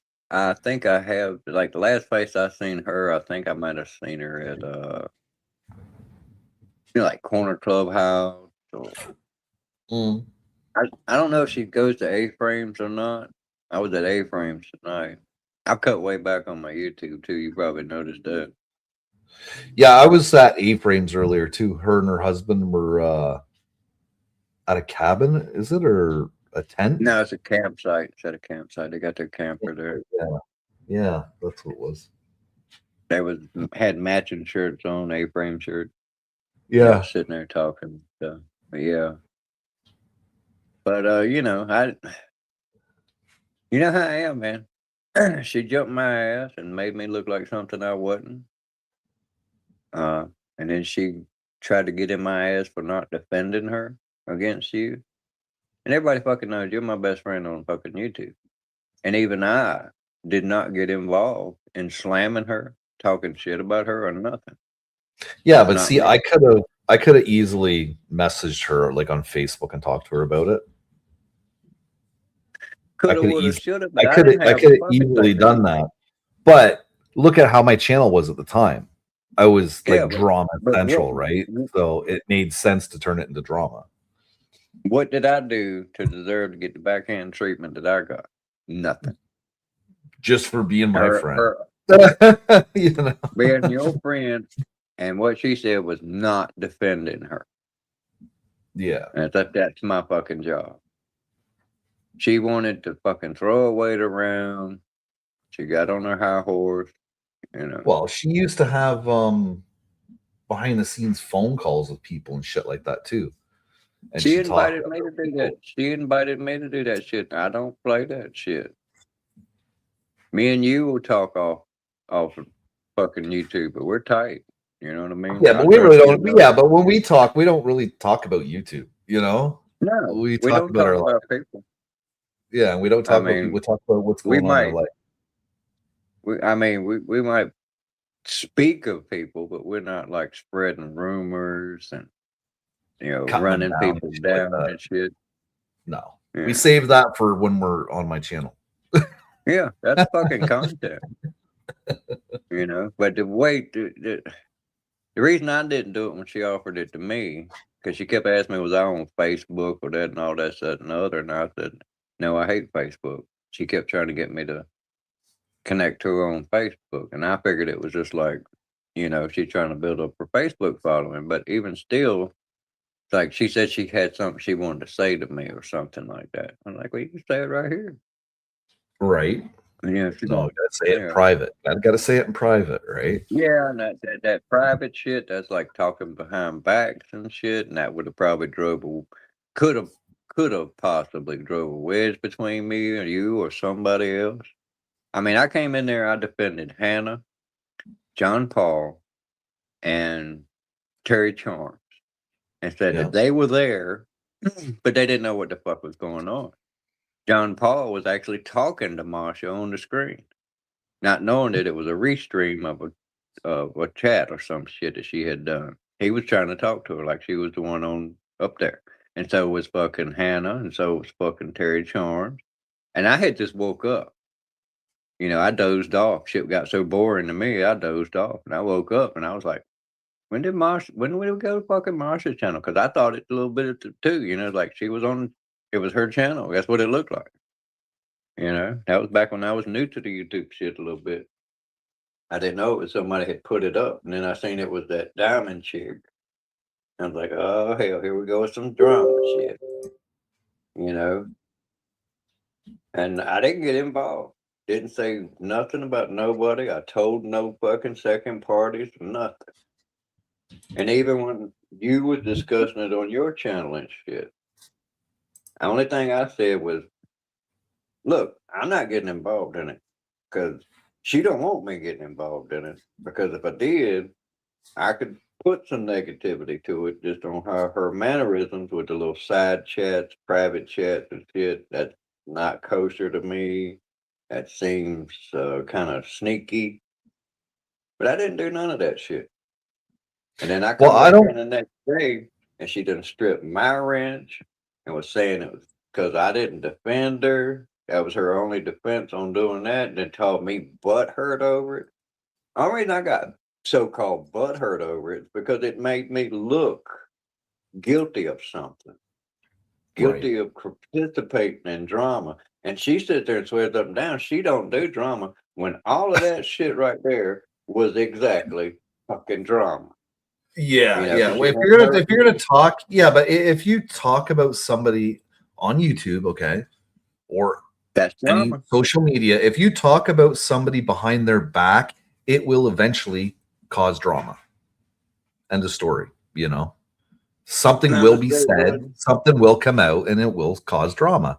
So why not just start out the gate with the fucking drama and call them out live on YouTube? Hey TCY, man. I'm sorry I didn't notice when you come in there. I know you from Flow Farms there. Let me hook you up and drop your link or whatever. Keep you safe from any of people you might have a beef with or something. There you go. You can drop your link and sub up to other people and stuff.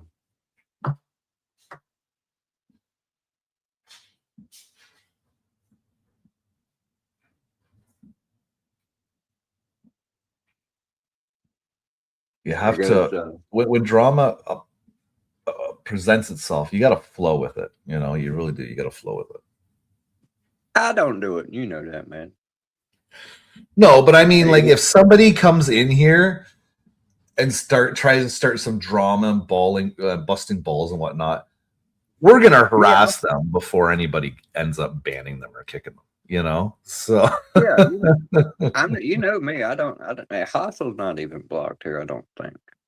I'm pretty sure. I might have like a handful of people. well, she's that are got a blocked. new channel. And it's because She's got a new channel. I don't care. That's just Yeah. like there's a couple people that I've got blocked. It was like I was on somebody's channel somewhere. I can't remember where, and a dude come in. This was a big channel too, and I had said something to the host. They didn't even respond. That's how big the channel was. But he said Right. something about I had asked him for some money or some bullshit.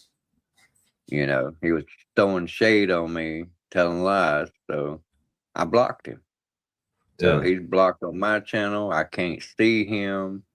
That's the only time it's like, if it's somebody who's racist or something, they're saying racist shit, I'll block them for that. I don't want to see that shit. I'm just not in the chat anymore for me. But there's only like a handful of those people, and hell, a lot of those are probably kids, because kids will say all kinds of stupid shit. But I don't go around blocking people, banning people, none of that shit. I think I might have blocked a few people on other people's channel, being a mod for them, like Fallon. I think I might have blocked a few people on your channel. But hell, when Nitro was on there, he was like ass kicking his own bitch left to the right. I was like, damn, I ain't got to do shit. But yeah, I don't do that, man, because it's petty. It's feeds a negative vibe to the YouTube with the channel activity and shit. Because, this is from my own logic. I look at it like, you ban somebody, YouTube don't like it because they're not going to see YouTube's commercials if that is a commercialized channel.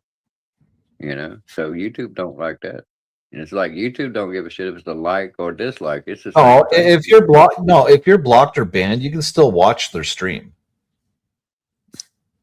Yeah, we were arguing a moot point because So they'll still see commercials if there's commercials or whatever, right? The advertising. Yeah, but YouTube, like I said, I don't know where I got this from, but YouTube doesn't like it when you're like removing comments and shit and stuff like that. I've seen somewhere that's like that's negative. It puts like a negative kick into your algorithm if you start removing. No, it doesn't. That shows you're trying to keep your chat clean. That's a positive in YouTube's eyes because that's one less thing they have to worry about. If you're taking care of your channel and you're getting rid of shitty comments, that's less things that they have to deal with when it comes to the algorithm. I guess I missed him.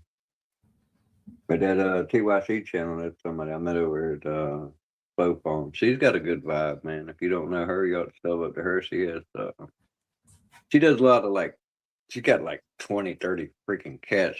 I didn't hear it when she said it. I was cooking supper the other night though, when I was in her stream. But she streams all the time. She does art streams. She's a real good artist. She does a lot of drawing and coloring and shit. And she's fast too. Does a lot of geometrical shit, and she's been messing with AI and doing different filters and shit. She did one. I think I seen it today. It had she looked like she was metal. It was a face. I'm not even sure it's her face. It's probably edited to the max, but it was like it was metal and it was like fluid. It looked like mercury or stuff just like dripping down her face and shit. And I left her a comment something like, "Look at Flow Farms with the drip." But she does a lot of that abstract stuff like that too. But a lot of her art. Well, I wasn't subscribed. I subscribed now, so yeah. She has a lot of people that come through there that are just like awesome people. Yeah, I've seen on her page she does lives too, so that's cool. Oh yeah, she'll have like live stream, and she don't get on camera a lot. You might see her hand every once in a while, but she'll let you know where she's at. She's in Alabama somewhere. She's probably in like an area like what I'm in out here in the country. She has problems with her neighbors and shit. There's a bunch of goofballs and shit. But she got like 20, 30 cats, kittens and shit. She feeds all them. She's got a statue that came from that movie. I think it's like Midnight in the Garden of Good and Evil or some shit like that. It's a little statue of a little girl with her hands holding out. Yeah, It's that's a John Cusack movie. Yeah. Yeah, it's like a replica of that little statue, and it's got like two little plates in the hand. She feeds the birds with that, and she streams the birds and shit. But at night when she feeds the cats, you'll have like possums and raccoons come up sometimes. She spades and neuters the cats if she can catch them. A lot of them are feral. But she'll do long ass fucking streams, man. She'll have like 2 or 3 streams up at once. She'll have a couple different phones going at the same time and shit. She'll have one where she's in there drawing, and she'll have the other one on the birds or the cats or something. But she's nice as hell. And real good vibe. Trolls don't mess around in there. They do, because she mods up all the people she knows just like I do. So it's same principle there. If they come in, they're just getting out of hand or out of sorts, so they'll get blocked, banned, whatever. But that never ever really happened, man, because she doesn't keep with that vibe, and she's like Right. everybody else. She goes to everybody else's shit. I've seen her. Let's see, I've seen her over there at Scully's. She done a reading. She's got a real nice voice. She did a reading with Scully. Scully Pop. And Izzy Pop. She knows Izzy Pop. She knows a whole lot of people I know. I think she knows Terry Charm. And she knows some of the people I've known for a long time, like Callahan Trucking. Everybody's like on first name basis. It's cool as hell. It's a very laid back. We sit around and bullshit around, kind of adult theme, but not vulgar. They tripped me out one day in there. It was just me, her, and Ashley. And Ashley was pregnant with twins at the time, I think. And she was like going into labor. And Flow Farm, she has some health issues and shit. And she needs to take her meds and shit like that. And I think she had missed her meds and she was feeling woozy. And I was like, whoa, because got one going into labor, got one that's like getting ready to go down, man down type shit. And I'm like, whoa, I'm not rated for 2 crises. Y'all gotta straighten this shit up, man. I don't know what the hell to do. I'm like, she's in Alabama. If I call 911, she's in Alabama somewhere. This is the channel. We got a man down, And Right. then got this other one. She's like an 18-year-old girl or 19 or something like that, real young. She's pregnant for the first time with twins, and she's going into labor, and we're all freaking out because of that and shit. And I'm like, whoa. I was like getting my heart rate up and shit. I'm like, holy shit, man. I had visions of this type of shit happening. What the hell would I do if I seen someone live stream and all of a sudden they step down and knock themselves out or something? They bleeding out on the ground. What the hell would you do to fuck about that? You don't know where the fuck they're at. Because, I mean, it's like if you fell out on the fucking shit, like you lay down on your floor. I couldn't send EMS over there. He's in Canada somewhere. Yeah. I couldn't even give actual location. I'm not even half the time. I don't even know where the fuck I'm at. That's when I'm on your channel. But I'm about to mute up. I'm about to step off over here in the bushes for a second. Dennis got to urinate. Don't get a tick on the pecker.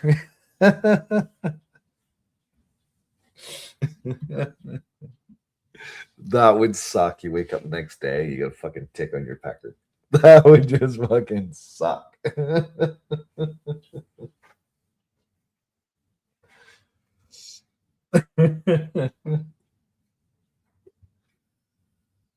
Oh shit, the tick on the pecker.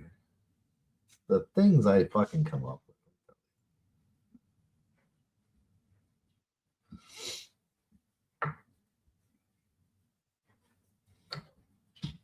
Yeah, this tick weather is fucking retarded too.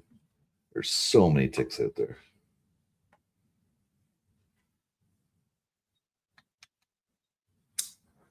That's one of the worst places to get them. It's on your balls and your dick. I have got them on both. They like to crawl up underneath shit and attach. The one I got, I only had one attached on me this year, and I don't think he was there long. Yeah, It they was like right they like It was cracks under and my crevices Band-Aid. Yeah, they like to under your knock them in. band-aid.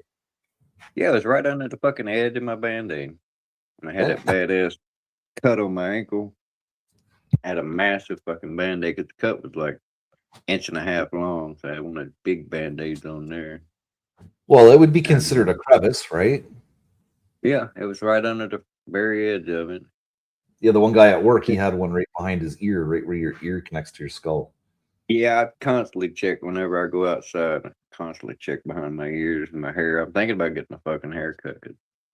I don't know if the hair is keeping them out because I haven't had any get in there.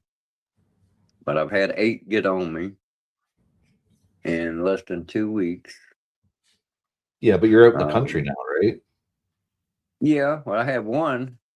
I came out here the other night and did the same thing I just did. Just went off up to the driveway and pissed. And I was on the sidewalk, pissing onto the driveway. And it got on me there. And I caught him. And I had one get on me on the fucking couch. They got a dog. And it's got like anti-flea and tick shit on it, so it didn't bite him. So I think it got off the dog onto the couch on me there. But then I had another one. I was up on the front porch, which is elevated, a good 5 feet off the ground on the swing. Up there, they got like a independent swing. It's not attached to nothing. It's got like 2 A-frames either side. Oh, yeah, yeah. And it got on me there. And then I was over there at the wood pile, man, and it's just nothing but leaves and shit there. There's no grass or nothing over there. And I was just standing in one spot, and it was like within a period of like 10 minutes, 2 fucking ticks got on me there. I had them crawl up my back on my sides and shit. They might have bit me on my belly because I got some bites on my belly, but evidently they got knocked loose or something. But I ain't, as far as I know, I ain't got the alpha gal shit because I'm still eating red meat like a son of a bitch. Do they have those ticks in that area? They're all over, man. They're all fucking over. If you look at the maps that they give you anyway, there's like, I think I seen a video where it says 47 people have recently got alpha gal up in Vermont or something like that. Damn. But based on what I've seen, as far as Instagram says, it's like 450,000 people have alpha gal now. I think that's pretty rampant, which that could be a false number. You never know. Yeah. You gotta take all this shit with a grain of salt. That's like the Right. shit I was telling you earlier. I take everything with a grain of salt. I know the math. I know the science. That's just like half-wits arguing with me about what a vacuum is. Vacuum is absence of an atmosphere. You can simulate the process by using a vacuum pump. Automotive does it the same way. It generates a vacuum using the piston. When it builds a combustion chamber, it ignites the fuel oxygen mixture and burns it. And in the process of doing that, that creates a vacuum. And when the cylinder pulls back against the valves, the valves get sucked shut, and that's how the fuel gets sucked in old engines from a carburetor. That's vacuum. It's not the same level of vacuum as -1 gravity, which it is like if you were doing refrigeration. When you put back In order to put Freon in a refrigeration system, you have to have a vacuum pump, and you hook it up to the high side and the low side of that of the compressor, and you use a vacuum pump, and you pull it down to 1 G or no G. You know, you remove one gravity, one atmosphere, and that simulates supposedly what's in outer space, no atmosphere. That's what vacuum means. And he's trying to say that's not what vacuum is. It is. It exactly damn well is. And supposedly it's like in outer space, even when that Voyager 1 and 2 went in the outer edges of our solar system, they passed through this area to where it wasn't so empty of space, but it was still like 1 part per 10 million or something as far as the space volume went. It was still nothing. And that is a vacuum. He's trying to say that it's the black holes that are vacuums and shit, and that outer space is not. Oh, no, yes, it is, based on what they tell us. And in a vacuum, there's no air, there's no gases measurable at all. Now, it's not totally empty. You got supposedly planets and asteroids and micrometeors and shit, but it's still empty. Vacuum. And that's a whole nother thing that we never touched on. Supposedly, gravity is strong enough to hold an atmosphere, like what I'm telling you, against empty space. That makes a zero fucking sense. Okay.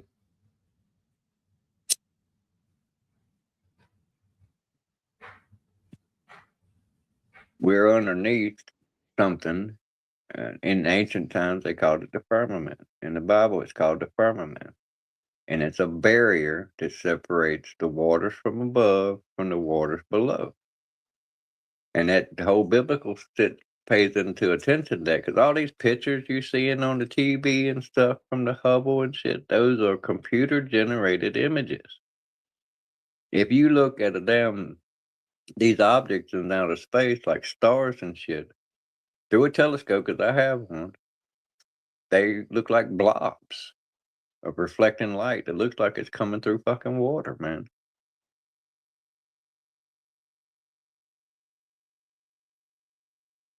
Even if you're looking at the moon, it looks like there's a little shimmery haze on it.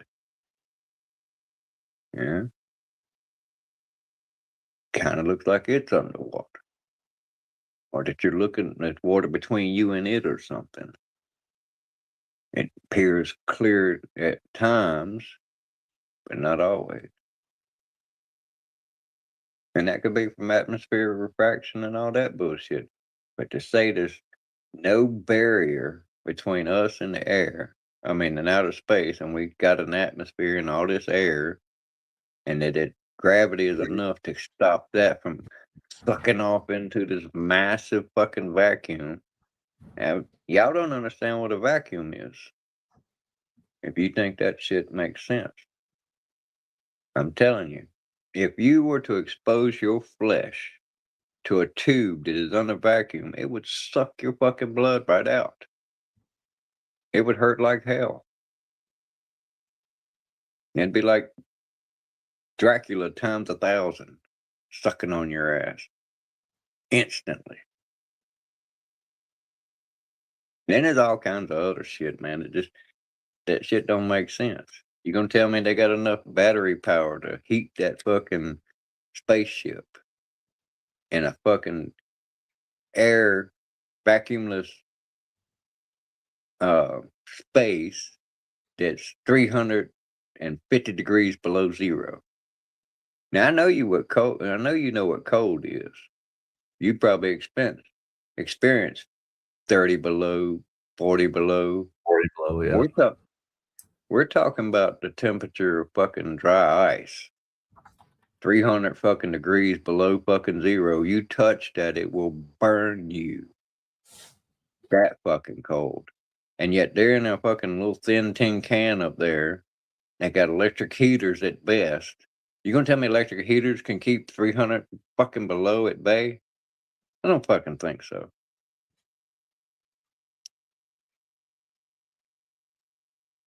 None of this shit they say makes sense, man. Then you see all the fucking fuck ups, green screen bullshit, bubbles floating on their screens. And then they show you the shit. Them doing green screen. I mean, they're fucking doing just like that David Wilcox guy was saying. In order for them to get away with the shit that they're doing to us, the lies, the stealing, the conspiracies and shit, they, according to the comedic laws, they have to tell us. And they are. You know? I mean, how come they don't debunk this shit themselves? You can't tell me that the millions of people who believe this shit or don't believe this shit are not important enough to their credibility that they need to debunk some of this shit. And they don't debunk it because that would violate those fucking rules. According to the way the supernatural of this shit works, they have to tell us what they're doing to us in order for them to get away with it. We have to hear it and do nothing about it. That's why they get away with it. The ship went down with the COVID, the vaccine, the injuries, and the shit's coming out left and right, man. They had now come out that somebody's backstage. Who's backstage? Is that you? You split screening on me, man? What? There's two of you back there. Yeah, it's my computer, right? Smoke time. Re is significantly lower than standard atmospheric pressure and contains very little matter. What is Re? Air pressure. Okay, I got you. You had to like do a continuation. Let me see it over here. Yeah, that's NASA's definition of a space vacuum.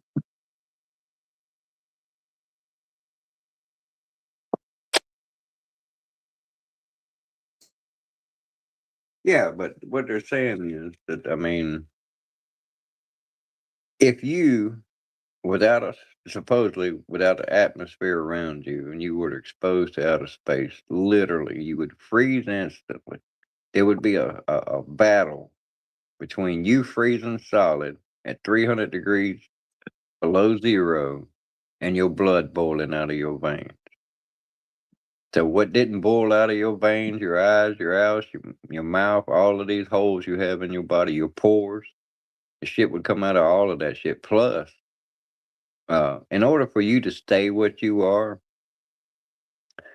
we have air pressure over top of us. If we lose that air pressure, that non-vacuum, we would literally pop like a fucking balloon. We'd blow to pieces.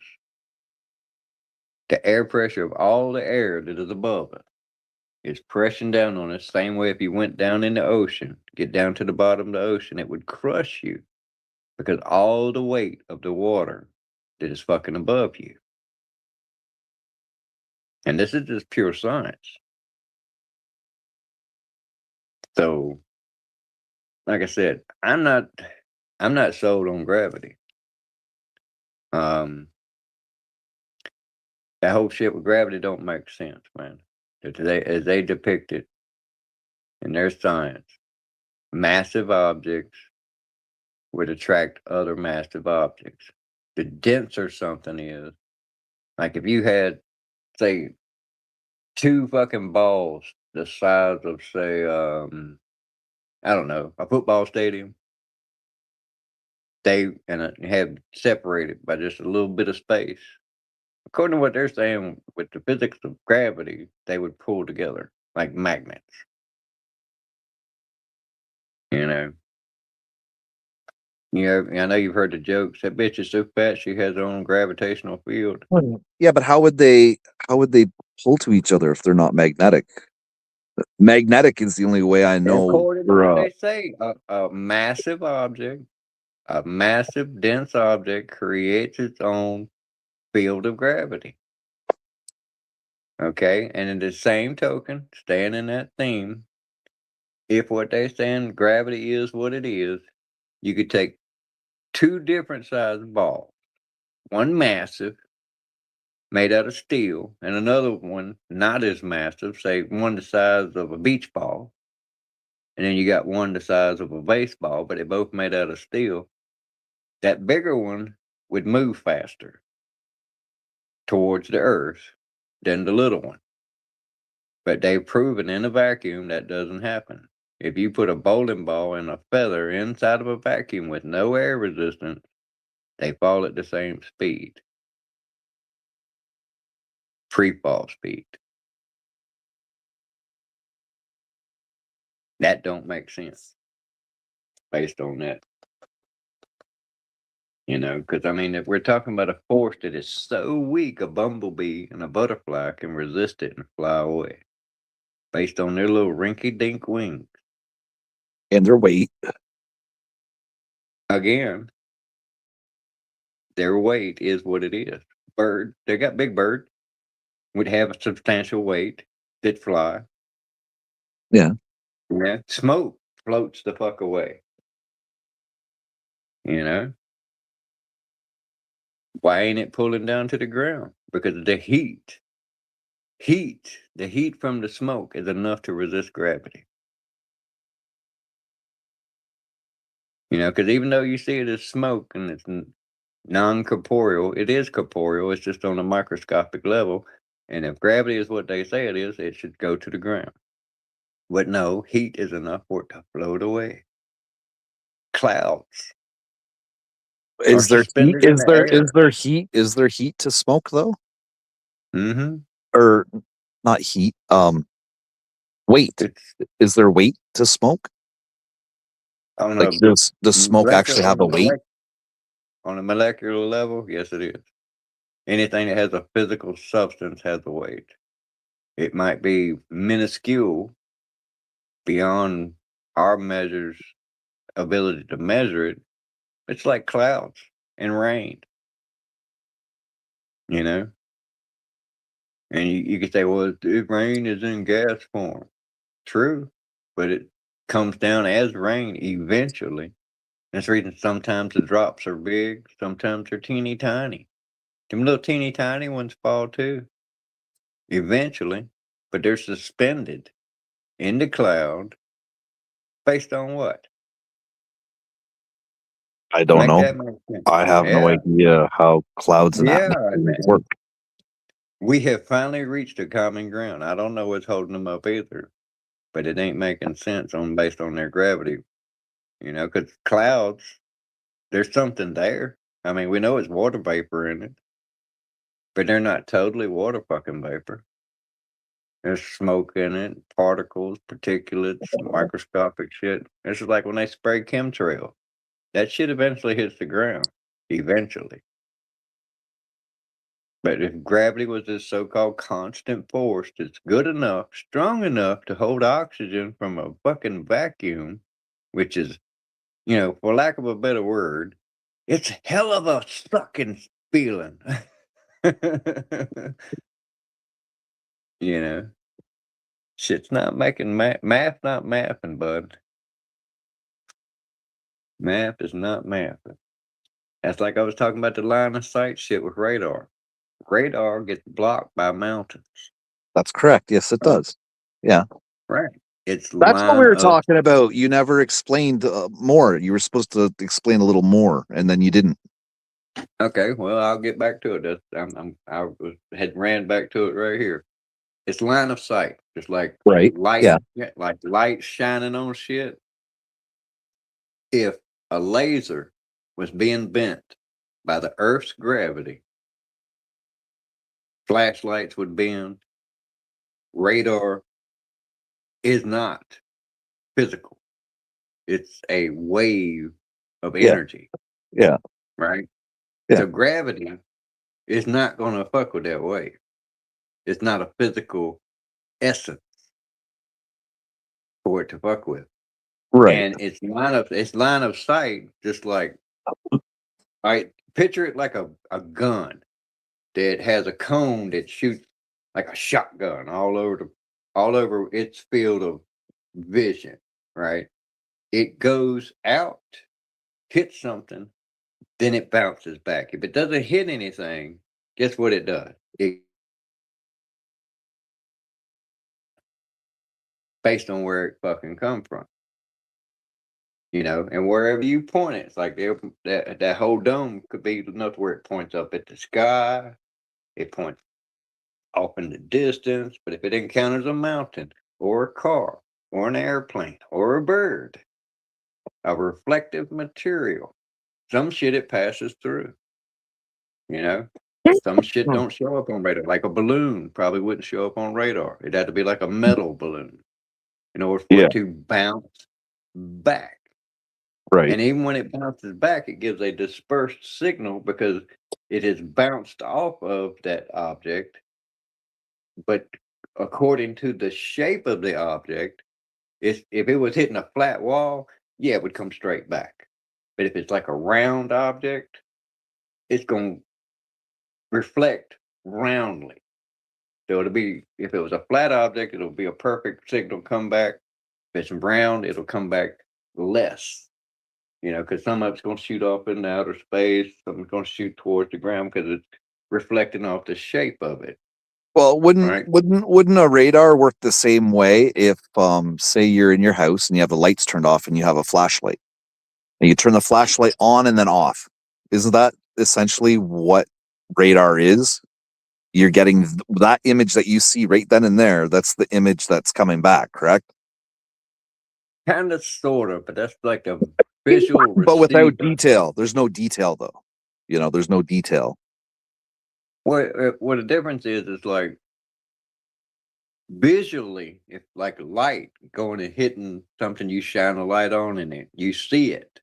That is the light bouncing back. Yeah. You're not actually seeing that- the object itself. You're seeing the light bounce off of it. It gets real funky when you get into shit, because shit that has color. Yeah, but like I mean, radar works the same way though. It's sending something out, it hits something, and it comes back, and it's measuring that distance. except for what was absorbed or passed Right. through it. That's Right. just like what I was just trying to say with light. Light is funky. All right. Light is a physical object, but it can pass through shit like glass. That's something that I don't know about, because they say it's a physical object. There's protons, right, that are passing through the glass. Even though the glass is solid and airtight, light passes through that. So it's an atomic particle that is small enough somehow to pass through glass.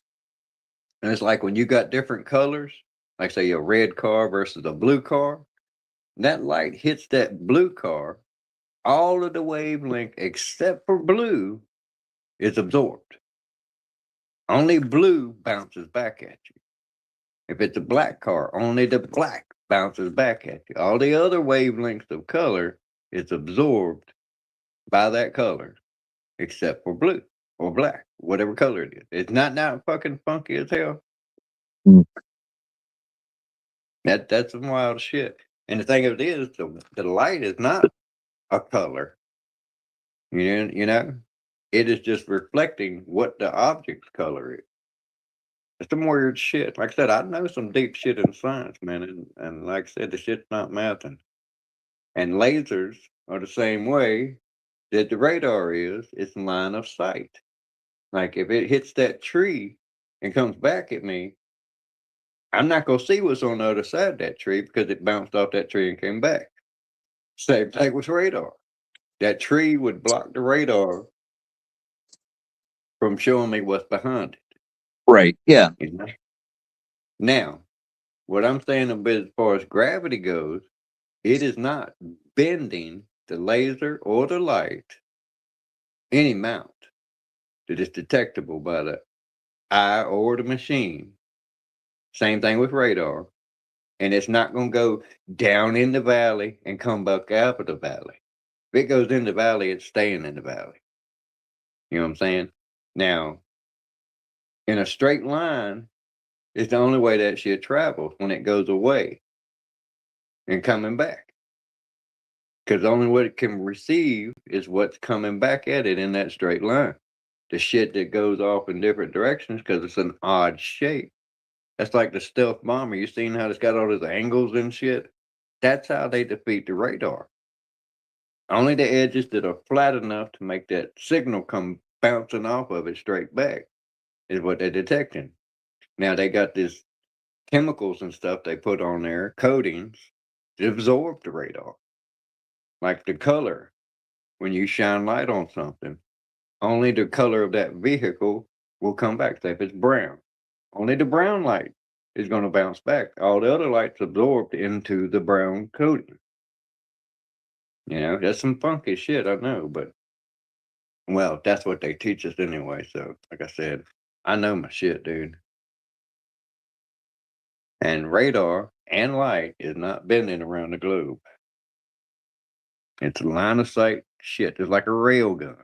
Yeah, and Gravity you can't bend light around the earth.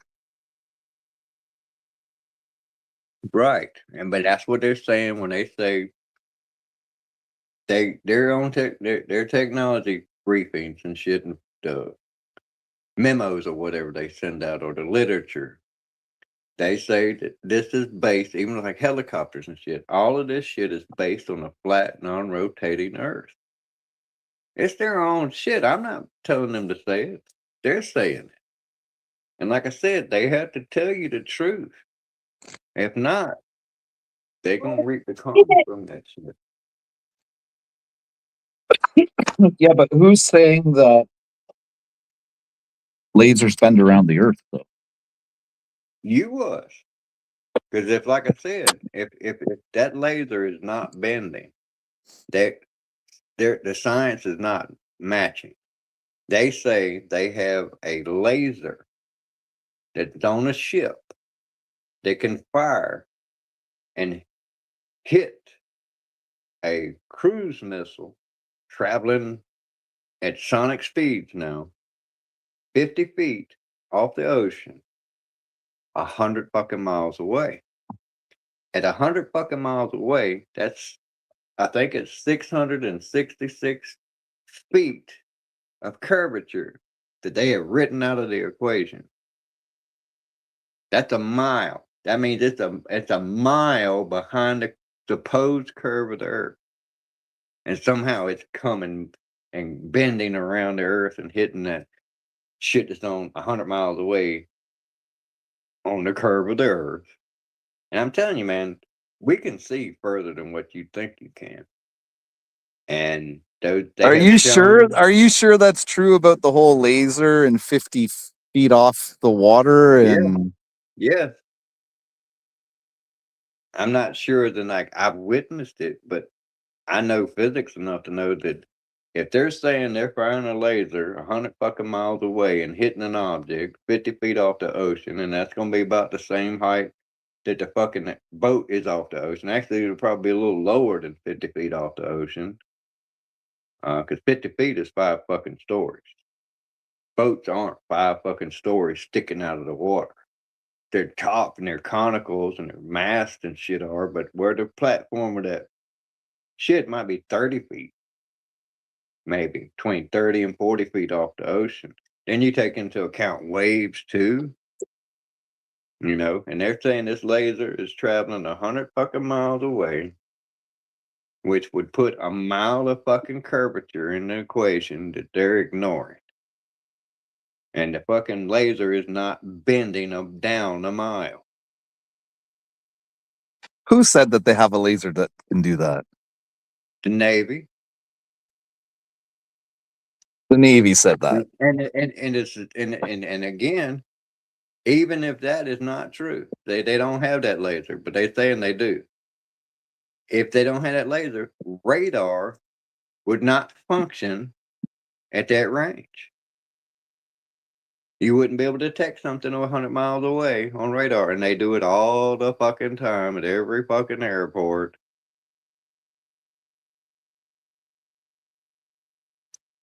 And they do it on the ocean with boats.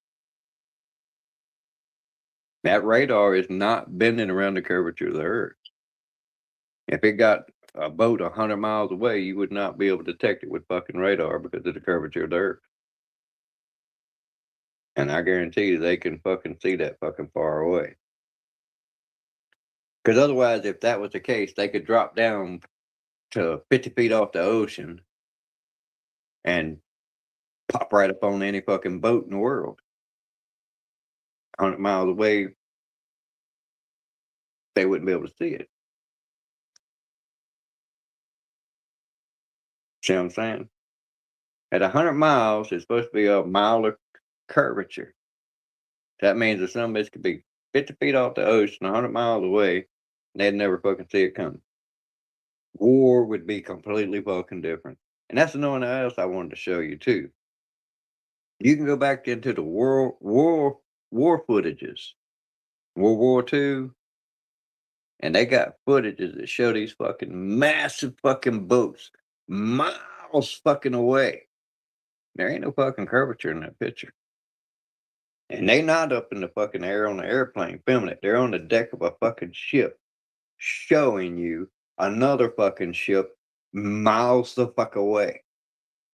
Not a couple miles. 70 miles.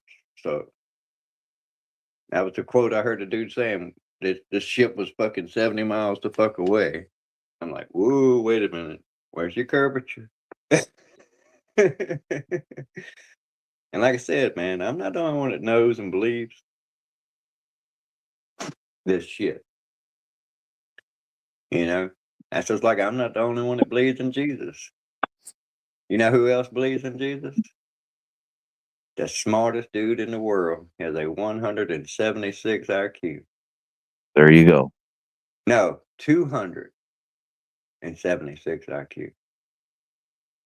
And he can explain it to you in that physics talk that them super smart dudes can talk in and rationalize to you why he is real. And I can tell you other reasons he's real. That's just like, I know you've heard of Alexander the Great and Julius Caesar. Well, them Yep. assholes they only have like 1,500. One of them might have like 500 manuscripts about them. And everybody believes they're real. Jesus Christ has got 25,000 manuscripts about him. Nobody disputes that he wasn't real, that seriously thinks about it. There's 25,000. Well, no, there had to have been a person back then in order to have the Chronicle, the Bible, being written, right? It's an account of what somebody's seen, right? Well, there's other aspects of it too, right? There's more to it than just that, right? When they crucified Jesus and they killed him, the Greek, the Romans, Yep. they knew about the prophecy. They knew all this shit that he was supposed to die and rise and all that shit. So what they done, they rolled a boulder in front of his tomb, blocked up the hole with a boulder. Then they put steel rods in the fucking ground and chained that fucking boulder in place and put guards there. This is all documented, right? The place is there. You can go to that place. The boulder's still fucking there. The rods are still fucking there. They came back 3 days later and he was not there. The boulder was moved. Could you imagine the wealth of knowledge you could get if the Vatican would allow their archives to be online? Yeah, they've got technology in there. They got a lot of shit fucking hidden in there. They've got a lot of knowledge. They got so much knowledge. They allow some people in there, but in order for you to go in there and find out what you're looking for, you have to know about it first, because you have to specifically request said book, said scroll, said fucking memo, or whatever. You got to call it out. Like you go to the library and you go to the cue cards at the fucking old Decimal Do system. Look at the cue card. All right, I want this book. It's this guy wrote this era. You got to have all the bona fides for the manuscripts or whatever you're after. They've got tons of that shit. They've got the shit that the fucking Aztecs had, all those codexes and shit that they couldn't even decipher. Well, they've been deciphered since then. They've Yeah, got but all that shit. could you imagine all that information released out into the public? Dude, That would be there- fucking interesting. That If would we make could us just- that would make us if- all a hell of a lot smarter. You know? I don't know if it'd make me a whole lot smart. I'm pretty damn smart, but that's just like the codices that they had the Aztecs. Man, do you know that calendar they used to talk about? The calendar that they have? That Aztec calendar. calendar? Yeah, you ought to look into that because it'll blow your fucking mind. They had a calendar that was calculated thousands of fucking years, dude. Which means they was educated enough that they passed this knowledge down generationally in the precision of which they did it. And I mean, they are spot fucking on because they used to track the shit out of Venus. Venus was so important to the Aztecs. It's ridiculous. They can go in to those codices and tell you exactly where Venus was on a such day at a such fucking time. Their fucking calendar is set up on a 5,000 year cycle. And you don't live 1,000 years. We hardly live 100. But that shit was 5,000 years cycle. That they was monitoring that shit, logging it down with fucking precision. They can check and verify it with today's science and knowledge of what they have about it. That shit is super fucking wicked. They make our math and shit look like fucking kids fucking with crayons on a coloring book.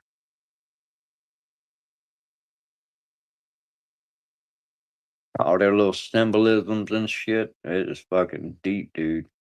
That's like probably like Sanskrit. I could not fucking begin to tell you what the fuck Sanskrit's saying. But this motherfuckers that can. Like I said, man, this whole shit. You know, just like the Shroud of Turin, they tried to say that that's not the shroud that they put on Jesus. They actually have debunked a debunk of it because it was debunked like back in the middle of the century, last century. And then they admitted or they found out that that was some bullshit, that they had switched the samples. Now they have come back with the science on that damn shroud that says there is nothing that any scientist, artist, or anybody on this fucking planet can do to replicate that shroud. It is completely and 100% totally fucking unique. And what had to have happened to that shroud to put that image on there, because it's a 3D fucking image on a fucking linen cloth, had to have happened in 1/300th of a fucking second. And it was so much power in order for it to do it, and yet it was cold energy. Because otherwise it would have burnt the fucking shroud. It's not burnt on there. This is cold energy, like cold fucking fusion. Hit that fucking shroud and made that image. And if you look at the image, it's the perfect image of all of the wounds that was on Jesus Christ at the time. They didn't, you see the depiction, they show like this little band of thorns around his head and they call that the crown of thorns. No, sir. It was like a helmet with 3-inch thorns shoved into his skull. And they pounded nails into his wrist and his ankles. There was a stab in his side where they stabbed him with the spear after he had died to prove he was dead. And vinegar and vitriol come out from where they stabbed him. Plus, they flogged him with a flog of 9 tails. I forget the name of the shit. But they flogged him, cat of 9 tails. Had little metal spikes on the damn ends of the damn whips. Had 9 whips on one. Every injury was on there. And it's all on that shroud. And there's no way you could fake that if you wanted to. Technology does not exist. Now, it's just like the whole shit with the Ark of the Covenant. The Ark of the Covenant was this mythical, supposedly mythical, but they found it. There's records of it. It was this device that the Israelites carried with them when they was in exile in the wilderness for 40 years. They carried this down and they gave them the dimensions of it. It's described just like in Raiders of the Lost Ark, just like it's depicted there. The cherubs are surrounding the mercy seat. Whenever they wanted to talk to God, they had to take a pure lamb and sacrifice it and sprinkle some of the blood onto the mercy seat to make the connection to God. When they crucified Jesus on Gethsemane, the blood ran down that cross, down into the fissure of the rock, and went down through the rock and landed on top of the Ark of the Covenant, which was hidden in a cave there at that Mount Gethsemane. Ron Wyatt, it's a documentary out there. You like documentaries? Let's go out there and check that one out. It took him 20 some years to find that cave. He kept leaving and coming back. They only had short periods of time between his real job and his archaeological job of finding this thing. But he found it. And that blood had come down through that fissure and landed on the mercy seat. Ron Wyatt took some of that blood. They put saline solution in it in an Israeli lab. They made it liquid again, and it came back to life. It's alive. And the unique part of it is you and I have 46 chromosomes, 23 from your mother, 23 from your father. This blood has 24 chromosomes, 23 from the mother, and 1 Y chromosome from the father, God. And that blood is alive today. Holy shit.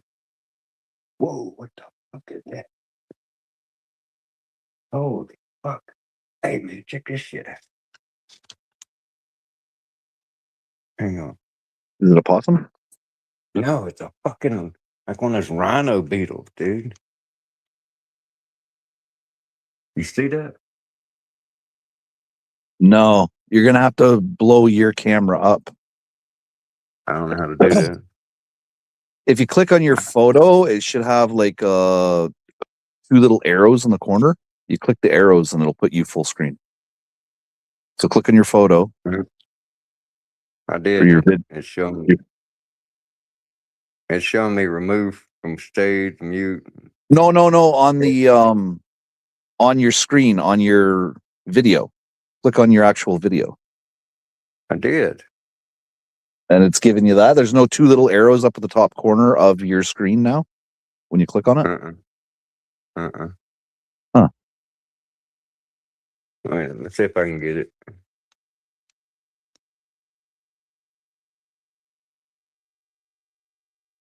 You don't see that? Oh yeah. That Yeah, fucking I wicked. zoomed in. That is fucking weird. Wow. That's pretty cool actually. That motherfucker went across the soffit, man. It's like somebody threw a rock across it. Somebody could fly. That fucking, look at the fucking pincers on that motherfucker, dude.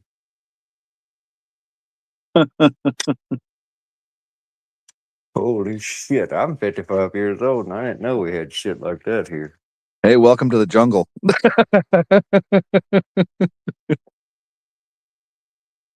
I suppose it's like a rhino beetle or some shit. Holy shit, that is creepy. That's a creepy looking motherfucker right there. Right? Oh, wow. That just flew over my fucking head. Imagine We that got all fucker these gets. li- Can you imagine that fucker getting stuck in your hair? Ay ay ay. Yeah, I could fucking imagine that. I am imagining that now. I'm over here. He's over there. he, Until he takes he has taken the he has taken the studio. What's up, Mr. Black? What's happening, man? until he takes flight again, right?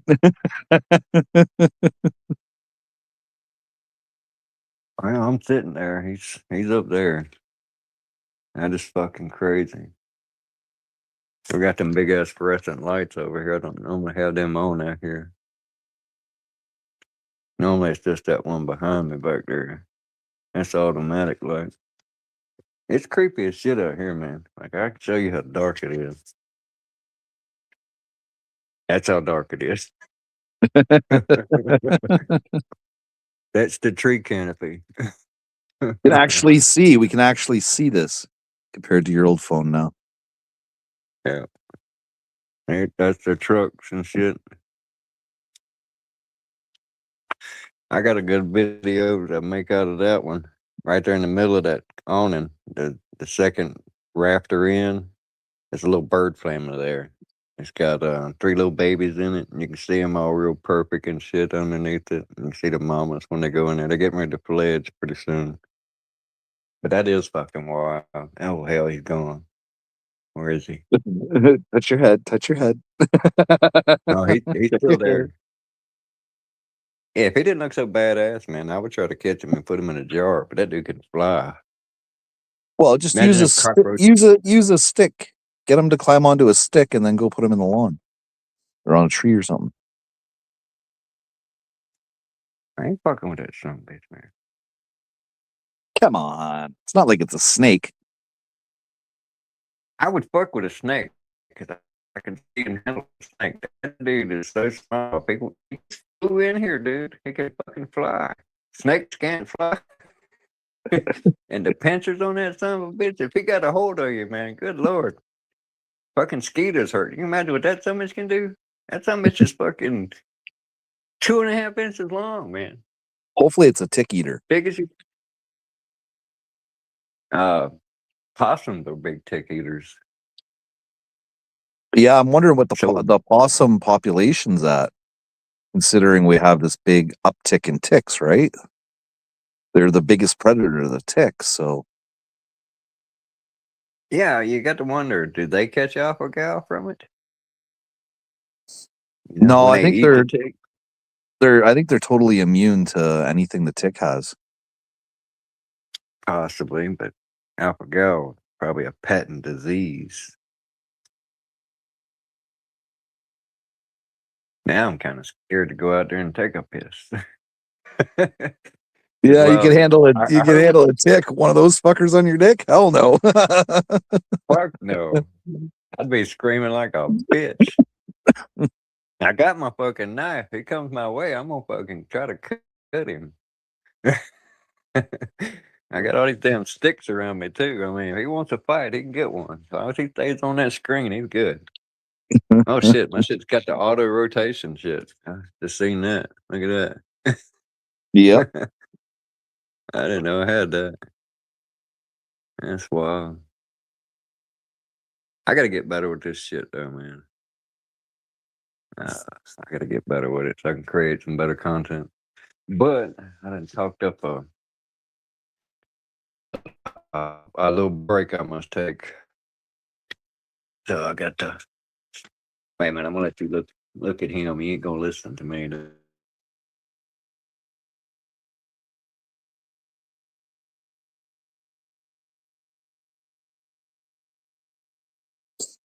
You did what now? You're muted.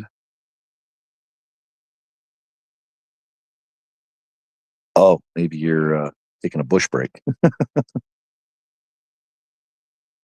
Dennis the bushwhacker.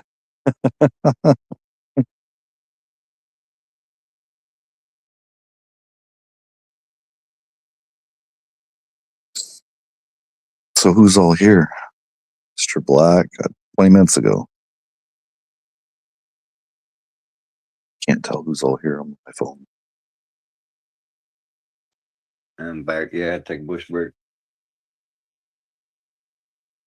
But yeah, Mr. Black is somebody I met over there at Wayne's. Oh yeah. Weird. He's not showing up on my damn YouTube side. What the hell's up with that?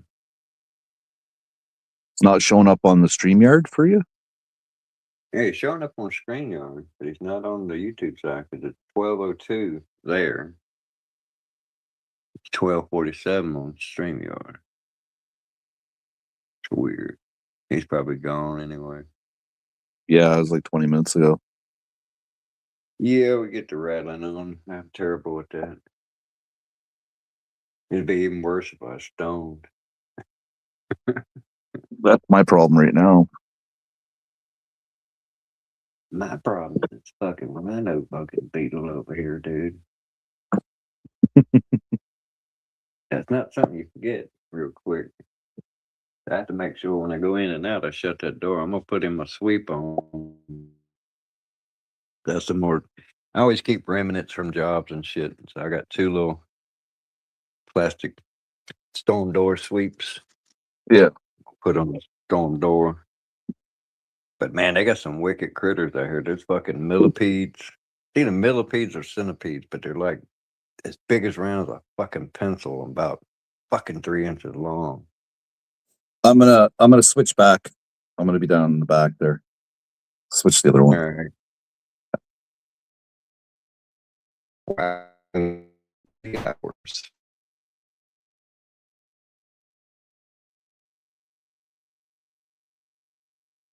Let's see. Nope, I ain't getting no little errors. Okay.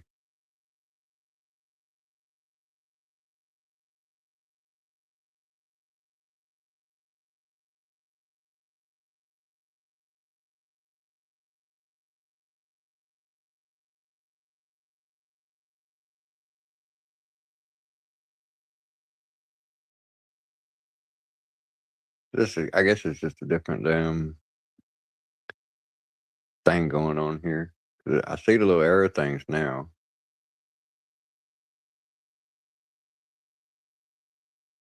And it's maximized. Turn it sideways. Same thing.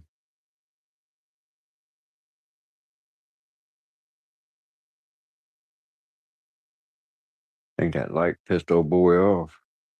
He flew in here to get on my nerves. That is not something you want crawling into bed with you at night. That's damn sure. You coming back, man?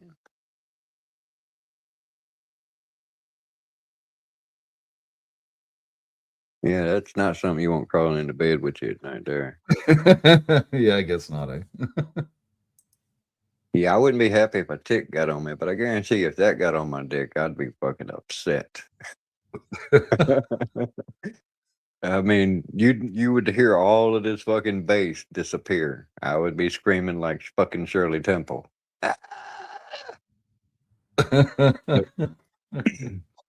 Yeah, I would think so. I'd have to concur on that one. But now that we have light out here now, I mean, I'm gonna test this phone because mine's fucking up. Let's see if I can flip my camera. All right, I got facing front. I got 3 fucking cameras. I got 2 facing front. I got 1 facing backwards. Okay. Yep, there we go. See them trees? That tree right there? See if I can zoom in. Oop. No, you can't zoom. Anyway, that I tree right wish. there. That tree right there is where the fucking owl was the other night. That big one there. Like, that something scared the fuck out of me. It's like almost like somebody hit the fucking horn out here going, whoo, whoo. Like, what the fuck is that? But yeah, man, it's creepy as fuck out of here. If you ain't right with God, you'll have a problem walking out through these woods. But I'm right with God. I ain't fearing death.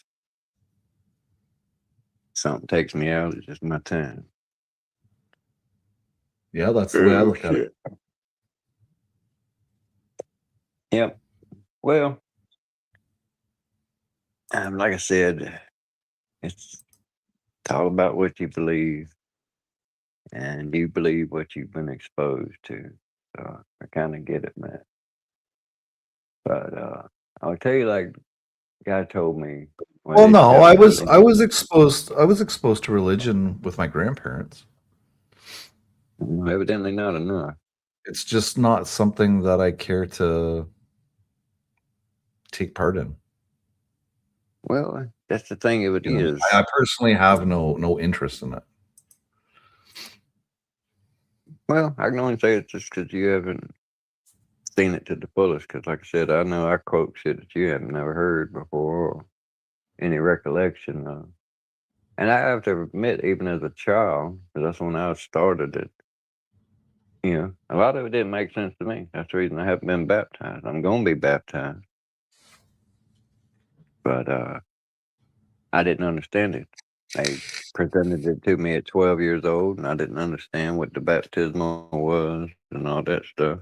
It's, I think it's purely symbolic, Mhm. showing that you're one with the community, all that and everything. But if there is something supernatural to it, I'm gonna get it soon. That's a fact. Let's see. Oh shit, I'm down to 40%. Yeah, the Ain't way too I look bad. at it, at the end of the day, either two things are going to happen. Either there is an afterlife, or You want me to fuck? lights go out. One of the two, right? So All right. Well, it's like this. If there is an afterlife and you don't believe in Jesus, you're fucked. That's the way I believe. And a lot of people are like, well, that seems kind of closed minded. Well, it's like this. Um, right, you shouldn't have to be a believer it, in order for your soul to pass through to a see, heaven see, of some see, sort. see, that's what I'm alluding to. See, that's a line of thinking that just doesn't fit because, all right, heaven is God's house, right? Yeah, but you shouldn't So, have to worship somebody well, to be accepted. Here's the thing with That's that, right? cultish, right? If you're gonna Okay, worship somebody let, to be let me accepted, that's kind of cultish when it becomes more than 5 let me people. run. Let me run, son. Let me run. Hush, hush. Let me run. It's like this here, right? Heaven is God's house, right? And with that in mind, your line of thinking is that if you're a good person, you should get in because you're a good person. But the thing of it is, if somebody come to your house, knocked on your door, and said, "Hey, I'm a good person. I want to live with you. I want to come in there where you're at," you gonna let them in? You're gonna say, "I don't know you. You can't come in here and live with me. I don't know who you are." And that's the same line of thinking that runs with you got to know God in order to get to heaven. You got to worship him. And the whole thing of the worshiping, they make that theoretical shit where everybody's bowing down and getting on knees and stuff. It's about how you carry yourself and what you believe. And that's where it gets to is like, how are you going to get to heaven if you don't know the directions? And by believing in Jesus, that's the directions. That's like saying if you were coming here and I told you how to get here, but the way you believe, all roads lead to heaven. Well, all roads don't lead to this place. If you don't follow the directions I give you to get here, you're not going to get here. You'll get somewhere else. You know what I'm saying? And that's the reason you have to do it the way he done it. And because man is so sinful, I know you probably think you haven't sinned, but I guarantee you have. Oh, fuck yeah, I we've all have. sinned. We've all sinned. Everybody sinned, right? When Jesus died on the cross, the reason he died on the cross is because he is the last man without sin, the only man without sin. And he was sacrificed so that we can be saved through believing that he came here and is the Son of God in that purpose. That's the reason he suffered the way he suffered. He suffered that because of our sins. And he suffered bad, man. The Passion of the Christ, I don't know if you've seen it. I haven't. But I've listened to the description of it. It's brutal. Terribly brutal. And he was here preaching nothing but love and peace and believing in the Heavenly Father that we have a creator, that we are not an accident. The equivalent to the saying that we came from the Big Bang and an accident is the equivalent of saying, okay, we're going to put all these parts for this watch in this box and put a firecracker in there, and boom, you got you a nice Rolex or Swiss watch. That's the equivalency of it. It's bullshit. And then science has proven we could not have evolved the way we are through evolution. Everything that's in the body has a specific purpose. Your brain, they have gotten down into the microscopic level, the electronic microscope level. And they have this little thing that's inside your head that it made up of like 15 parts. And when I say parts, it's like a vehicle parts. There's a little screw in the back that moves that thing. It goes from the different synapses, the little places in your brain. It carries something from here, it goes over there, drops it off, goes back over here, grabs something else, and goes over there. And if any one of those 15 parts was not there, it would not work. Now, either those 15 parts came into existence at the same time, or they didn't. They could not evolve. If one part was missing, it would not work the way it is. And they've even went in on the molecular level, and they found that we are machines, effectively, with little different solenoids, motors, everything that you could think of electronics that make electronics work and shit. It's all there on a microscopic level, dude. I think I've got that video saved. If I don't, I'm gonna search until I find it and show it to you. And they show you the depictions of these things. It is everything. And they didn't, scientists discovered this shit, but they're not putting it on the fucking news. It's like the Russians back in like 85, they proved evolution is bullshit because you'll never take 2 horses, breed them, and get a cow, and 2 birds and get a fish, or 2 lizards and get a giraffe. It's not going to happen. Not ever. And then is what I told you about the DNA. It effectively, like 3 different ways, it depicts Jesus, God, is written in our fucking DNA. Yahweh. And it's in the numbers. And you take those numbers and put them in Hebrew, and it comes out, it talks about, behold the nails in my hand. I mean, it's deep shit, dude. Some bitch couldn't make this shit up in a million years. And then you was talking about the whole resurrection. We got sidetracked from there. The story of the resurrection was written down within 50 years of Jesus' death by the people who were there, the apostles. And they went around to the world, all over the world, spreading the gospel. And they all died. Horrible fucking deaths for this shit. Some of them were burned. Some of them had their heads cut off. I'm telling you, man. That kind of conviction only comes from somebody who actually seen this. Because he came back and he showed the people the holes in his hands, the scar in his side.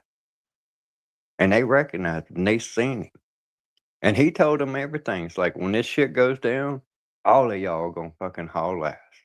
All of y'all gonna deny me. out of fear for your own life. And they all did. But they all came back and they seen him. And it had changed them enough that they believed. I mean, he raised people from the dead. He gave blind people the ability to see. He healed death. He raised Lazarus. There's a whole scriptures about him having conversations at the table with this dude that died. There was even a Roman dude. I can't remember his name, but he believed that Jesus said who he was, but he believed that he was not worthy. And he called Jesus in and talked to him. And he said that I believe that if you say it, my son will be healed. And Jesus healed his son. And he wasn't even a believer in that religion. But he did believe Jesus was who he said he was. And Jesus tells you it is not him that's doing it. It's your own faith in him that's doing these miracles. I mean, and it's wild. It's like there's one where he's talking about in scripture. I mean, he was doing stuff on the Sabbath. And that's where some of the Pharisees, which is Jewish religious people at the time, they come down on him for doing things on the Sabbath, which is Saturday, right? It's the day you're supposed to devote to God and not do any work and all that shit. And they was getting on his ass about that. And he was telling them, why should I not do these miracles if it's mine to do? Right? And he took and he spit in some dirt and rubbed it on the blind man's eyes and then gave him some water to wash it out. And dude could see just from him spitting on some dirt and rubbing it on his face, on his eyes. I mean, the miracles are outrageous. They don't do it any justice on the shows and shit on TV. Passion of the Christ does, I'm sure. But that's just about the crucifixion. They got another series out that's about his life. That it's very entertaining, in my opinion, because it tells it factual from the scriptures of what he did, who he seen and talked to, and what he went and done, why he done what he done.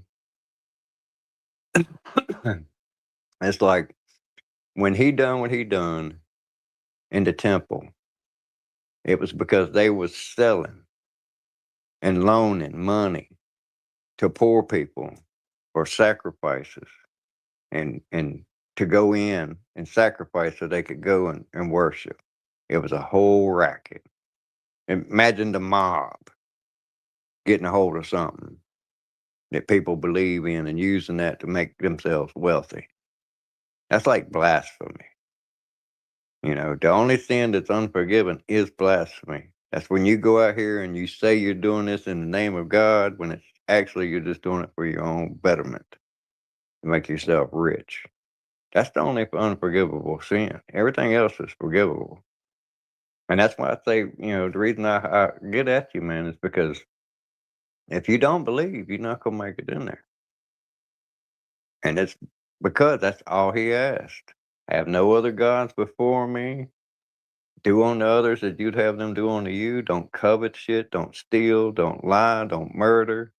All of these things are what society has been built upon until modern day when you have all this fucking debauchery and shit going on.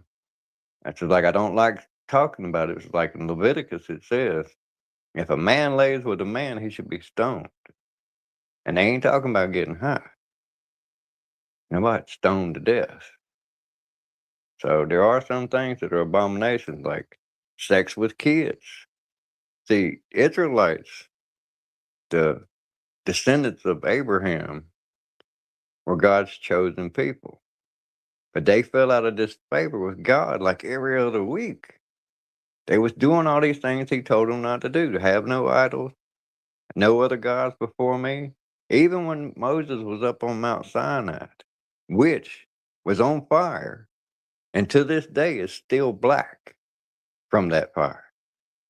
Moses died on that mountain because he didn't do what God told him to do. Now, he's with God now, but he was not allowed to go into the promised land. because he disobeyed God. That's the reason they fell into slavery. They wasn't a nation until 1947. Up until then, they was just a people. And they kept doing things like, they call it passing babies through fire. That's Baal worship. That's child sacrifice. They was doing shit like that. They were corrupted. Because there is like supernatural shit in this world. You know, magic for less of word. You know, that's just like the whole shit where we can see the future, deja vu. If that don't smack of like magic, dude, I don't know what the hell to tell you, because that is like magic. And it's done in our bodies, in our brains. You know, so there's a whole lot of shit that's in another realm that we can't see and touch, but it's real. You know? And I love you, man. I'd hate to fucking see you go that route and just say, well, it is what it is. You are. Yeah. The whole shit is like, the Book of Enoch really shook me, even though my faith is strong. It shook me because the Book of Enoch is over 5,000 years old, and it predicted everything that was to come, including the flood. Enoch was alive when Adam was alive, you know?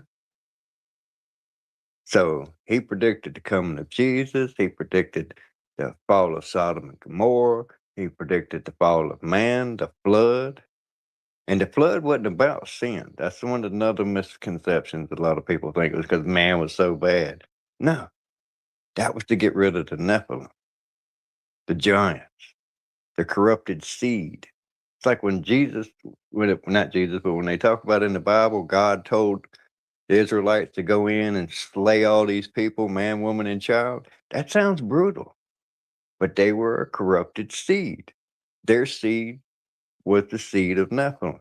And that's the son of bitches that are the fucking elite today, man. They are the descendants of the Nephilim. That's like the whole, like I said, this is some deep shit, bro. Star of David ain't got nothing to do with the Bible. The Star of David was patented by Robert D. Rockefeller. It's the Star of Rephaim or some shit like that, which was a demon, and it's in the Bible. You know, so this shit, they got this shit all twisted up and got everybody all fucking confused. That's just like the reason they do all these things that I tell you that it's not so. We're not on a ball. We're not spinning 1,000 miles an hour traveling through the universe and shit. They've not been to the fucking moon. The moon, stars, all that shit. It's like it says in the Bible. It's not 93 fucking million miles away. It's about 3,000 or 4,000 miles away from it, dude.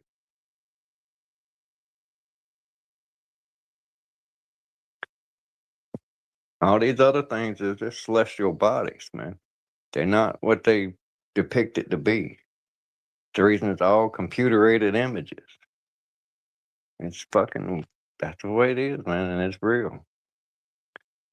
But anyway, I'm getting into that deep, deep shit. I don't like it because this is an open forum. And if I get to spouting too much shit, they'll come take me out just like they did Charlie Kirk. Yeah. What some dickhead, like they said it was, some crazy transgender or whatever. That was them that done that. Yeah, but Charlie Kirk kind of has, just a little bit more influence than what you have on the internet. Yeah, but that don't mean they would take me any less of a threat, man. Especially if I'm spouting the truth, spreading it, tying things together. That's what Charlie Kirk. They were saying Charlie Kirk could have been the next president, and that's why something possibly happened to him. I I don't know if that's why they done it. Well, I've just heard that's He one was theory out he there. was he was putting the truth on the shit that was real. He had pulled away from the state of Israel and was starting to point the finger, kind of like what I'm doing. Right now, could you imagine if he was the president of the United States? So now I can see why there's a theory, you know, if you were to be the next president of the United States, that would be like a JFK thing, you know? That's just like all the shit that went down through history. JFK and Lincoln. They blamed the assassination of Lincoln on the Confederates because the dude that done it was related to some Confederates and shit. But that ain't what done it.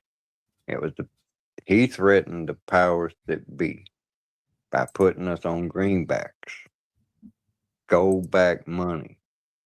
The same reason they killed fucking Gaddafi. He was doing the exact same thing, greenbacks, but it was dinars or whatever, backed by gold.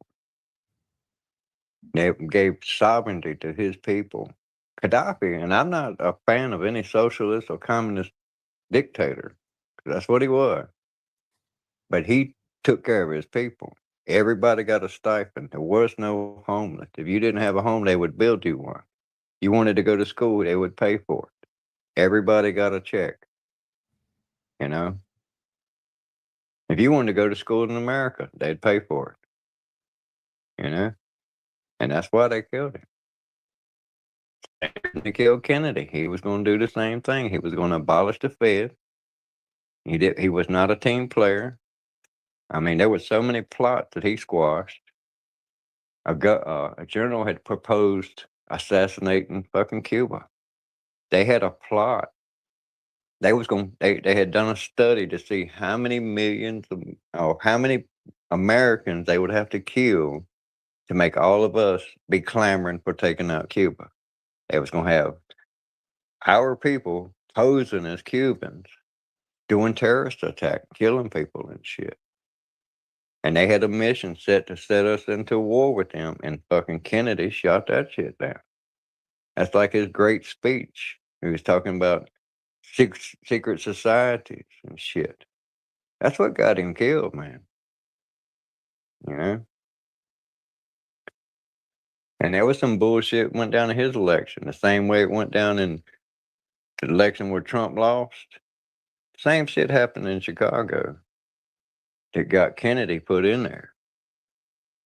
Same type of shit, hanging Chad type shit, where it was settled in the courts and got him put in. All these people are corrupt as fuck, man. It's like look at what they're doing. They want everybody transgender, uh, on the government dole, all that shit. They don't want you living off your own methods and means no more. They're regulating everything to get you on that digital dollar. And they're gonna say it's for security. Yeah, but that bullshit. Look at all these fucking places that get hacked all the time. People's identities stolen all the time. And you're gonna turn up and tie everything you have, all your monies and shit, on your fingerprint, your facial scan or whatever. And someone could hack that shit. And then you're not gonna be able to buy or sell anything without this shit. That's biblical, man. That's revelations. Yeah. All that shit's fitting into a envelope, perfect, signed, sealed, and delivered, just like it says in Revelations. Those are signs over there. It's like those calves. They talk about having 7 perfect red calves to sacrifice. The Antichrist gonna rise up and he's gonna do wonders and shit and impress everybody. Gonna do everything that all these other people done, the healings and all kinds of crazy shit. You know? All that shit's gonna come to pass. I hope it doesn't come to pass in my lifetime, to be honest, man. I don't wanna see it. 'Cause it's written that when this shit goes down, there's I think it's 4 angels that are gonna be released when the Euphrates dries up. 4 angels gonna be released to kill I think it's 2/3 of the population of the planet. That's gonna be hellacious, dude. And it ain't gonna be like watching a TV show. You're gonna see all this shit with your own eye. And when you start seeing like that, that's why I'm telling you all this shit. When you start seeing these things going down, motherfucking dudes doing miracles and shit, and he proclaims himself to be the Messiah, Jesus returned. Well, you better pick you up a Bible and believe in Jesus, man, because all hell's gonna break loose, literally. And there ain't no ifs, ands, or buts. You know, you look at all the religions around the world. Who gets persecuted? Christians. They talk about the Jews that died during the war, 6 million. It was 40 million Christians at about the same time murdered and massacred in Russia. They burnt 40,000 Christian churches. They're still killing Christians all around the globe. You know, just don't get publicized and shit, but they like in Somalia and places like that. Some bitches killing Christians left and right. You don't see that on the news. What do you see on the news? Them passing laws where it's against the law to talk shit about certain group of people.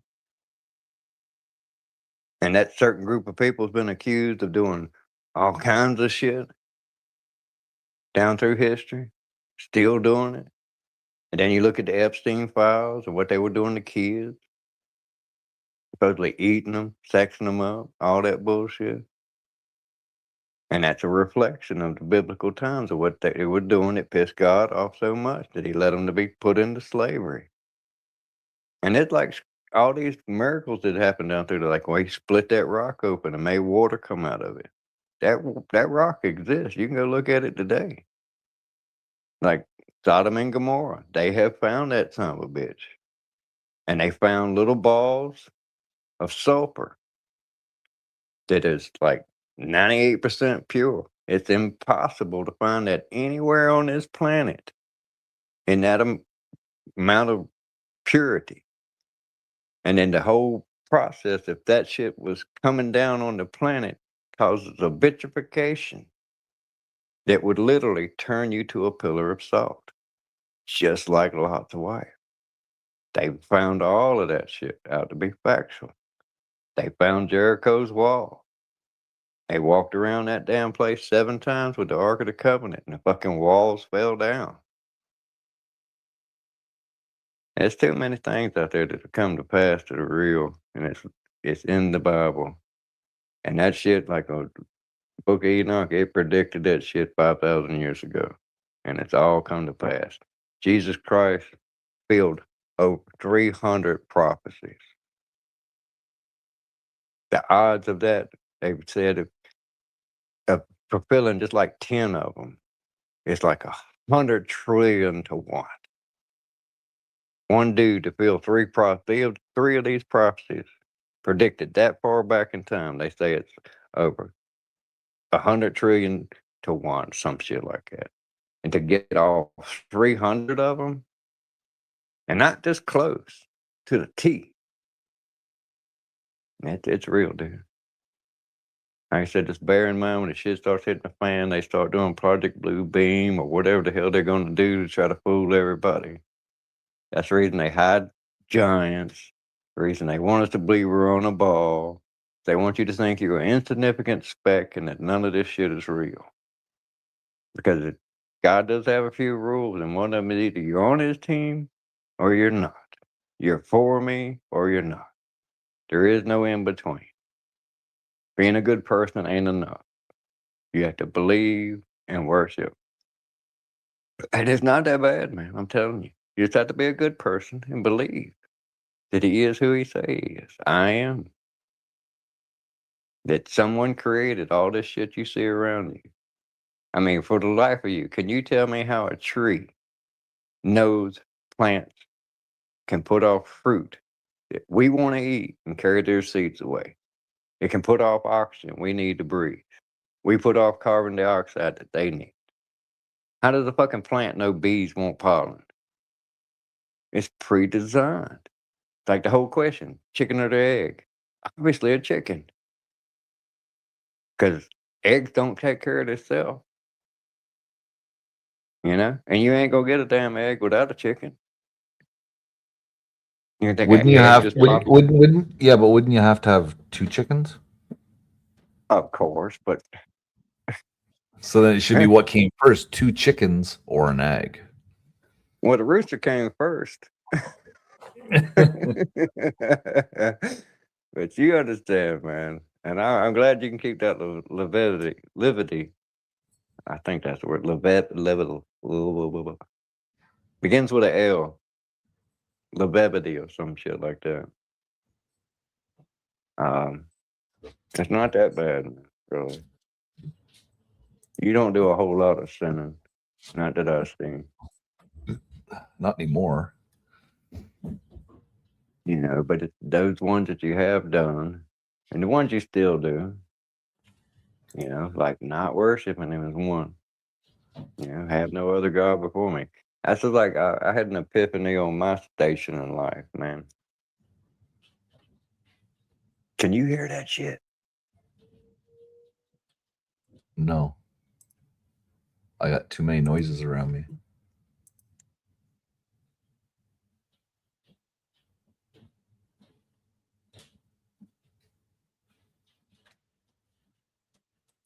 Oh man, that's some creepy sounding shit. It sounds like a wild animal, just all of them going at it at once, yapping and shit. And it's canines of some kind. Could be coyotes or something. Could you imagine sleeping in a? Could you imagine sleeping in a tent out there? I wouldn't be afraid to. I'd be armed, some kind, stick, knife, axe, bear spray. I got my axe right here.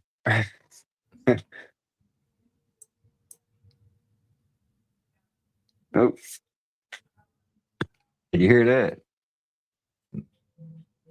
No, my wife has the washing machine going. I farted. I farted. Jesus Christ. We lost a device. I don't know who's chatting. It's just one here, so it ain't my device anymore. Somebody's still out there. Who's out there? Oh, two of them out there.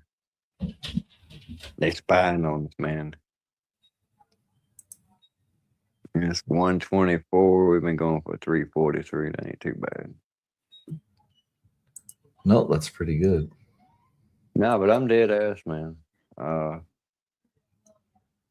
Jesus Christ is the one person I'll take a knee to when the end times come. And if he finds me lacking, I'm not worthy of going to heaven, I'll be content with that. So I'm kind of sort of on the same boat you are as far as the worrying about it and shit. Because there's no need in worrying about shit you can't change. But some shit you can change. Believing correctly and worshiping is something you can change. So I don't do evil shit no more.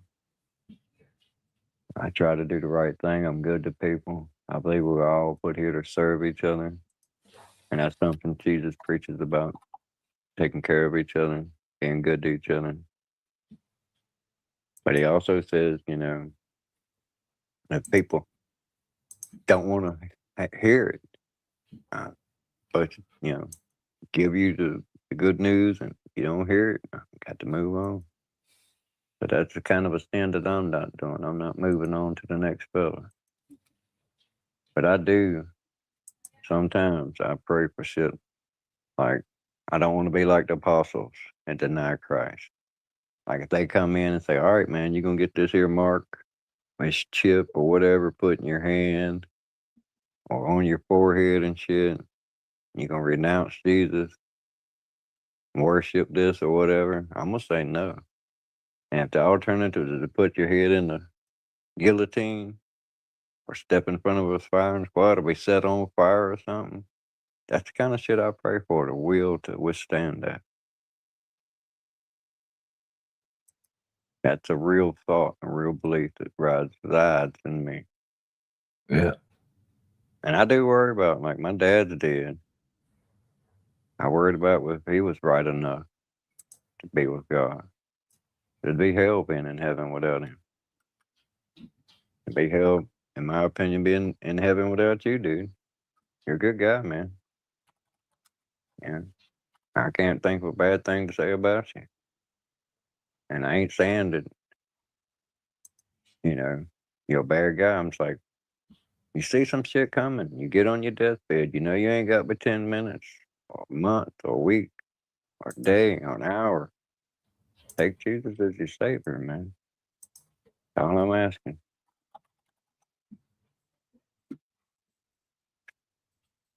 And tell your people the same thing.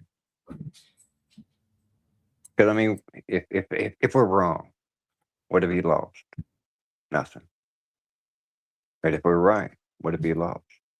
Eternal life, damnation, lake of fire. So be it. I see. Personally, myself, I think the lights just go out. Even after all the near-death experiences you've seen, you got to look into those. There's kids that come back from near-death experiences and say they've seen Jesus. My grandson, when he was 18 months old, he was living at a place, right? This house next to the highway. And they asked him who was he playing with, because he was out there like had his imaginary friend or some shit. And he said, "There's a little boy. I'm playing with this little boy." This was he's 18 months old now. Nobody spoon fed him this story, but he said that he knew it was a ghost and that the little boy was with Jesus. And they done the research on that house, and a little kid had died at that house. Yeah. And I'm blessed in that fact that my daughter, my grandsons, my granddaughter, and my son-in-law, they all believe in Jesus. They all worship. That's one of the things I'm most grateful for, and that's as an adult, as the man of the house. That's your responsibility, dude. Now your kids get grown and they're on their own. That's on them. While they're in their house, you're responsible for that shit. To bring them to Christ. Tell them about Christ. Tell them how to live their life. I mean, Jesus' golden rule is to do unto others you would have them do unto you. So if this role was reversed, I'm doing exactly like I would have you do to me. Try to bring me in the fold.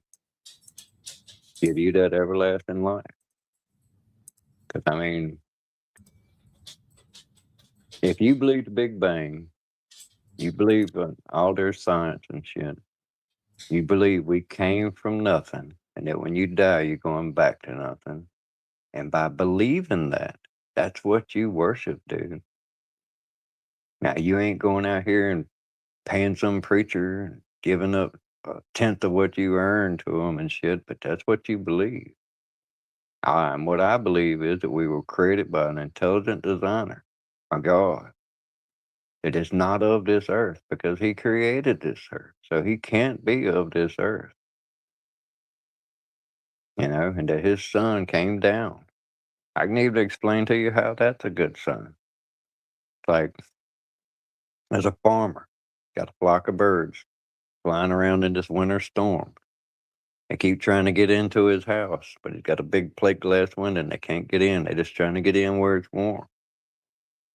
And he goes out there and he tries to shoo them into the barn, show them the way, get them in the barn where they'll survive and they'll be safe and they'll be able to live. And then he can't get them in there. As soon as he gets a couple in there, the rest of them go out. He goes get them, and then the other ones come back out. They're birds. They don't know no better. And he sits there and he stops and he says, "Man, if I could be a bird for just 1 minute, I could show all these other birds how to get in there where it's warm and be safe." That's what Jesus done. He's trying to tell us all how to get in there, be safe. Yeah. And with that, man, I guess I'm gonna call it a night, man. Yeah, almost 4 o'clock. I'm really baked. Well, that, that's all right too, I suppose, because I still get baked too and still drink. And And none of that I want disqualifies you. I want a donut. Well, I will keep on because you keep being baked. So I'm gonna keep telling you these things. Uh-huh. But anyway, it's almost 2 o'clock. Well, no, out 30 minutes out, and we ain't got but 2 people watching, and they ain't talking. I don't know what y'all doing down there. Probably fell asleep. Well, 2 people. I have it opened. I have one opened. And you Oh, have you one got open. one open? No, mine shut off. Yeah, I know. I got one open so that I could click on the people and go look at their channels and stuff. No, my battery died, so it ain't me out there. So it might be you and somebody else. Somebody They sleeping. they had, and that's what it is. But I got to get better at this tech, and that's kind of what I want to do, man. Just pick up your slot on Friday nights. And I'll still be there with you tomorrow, man. You still going live tomorrow?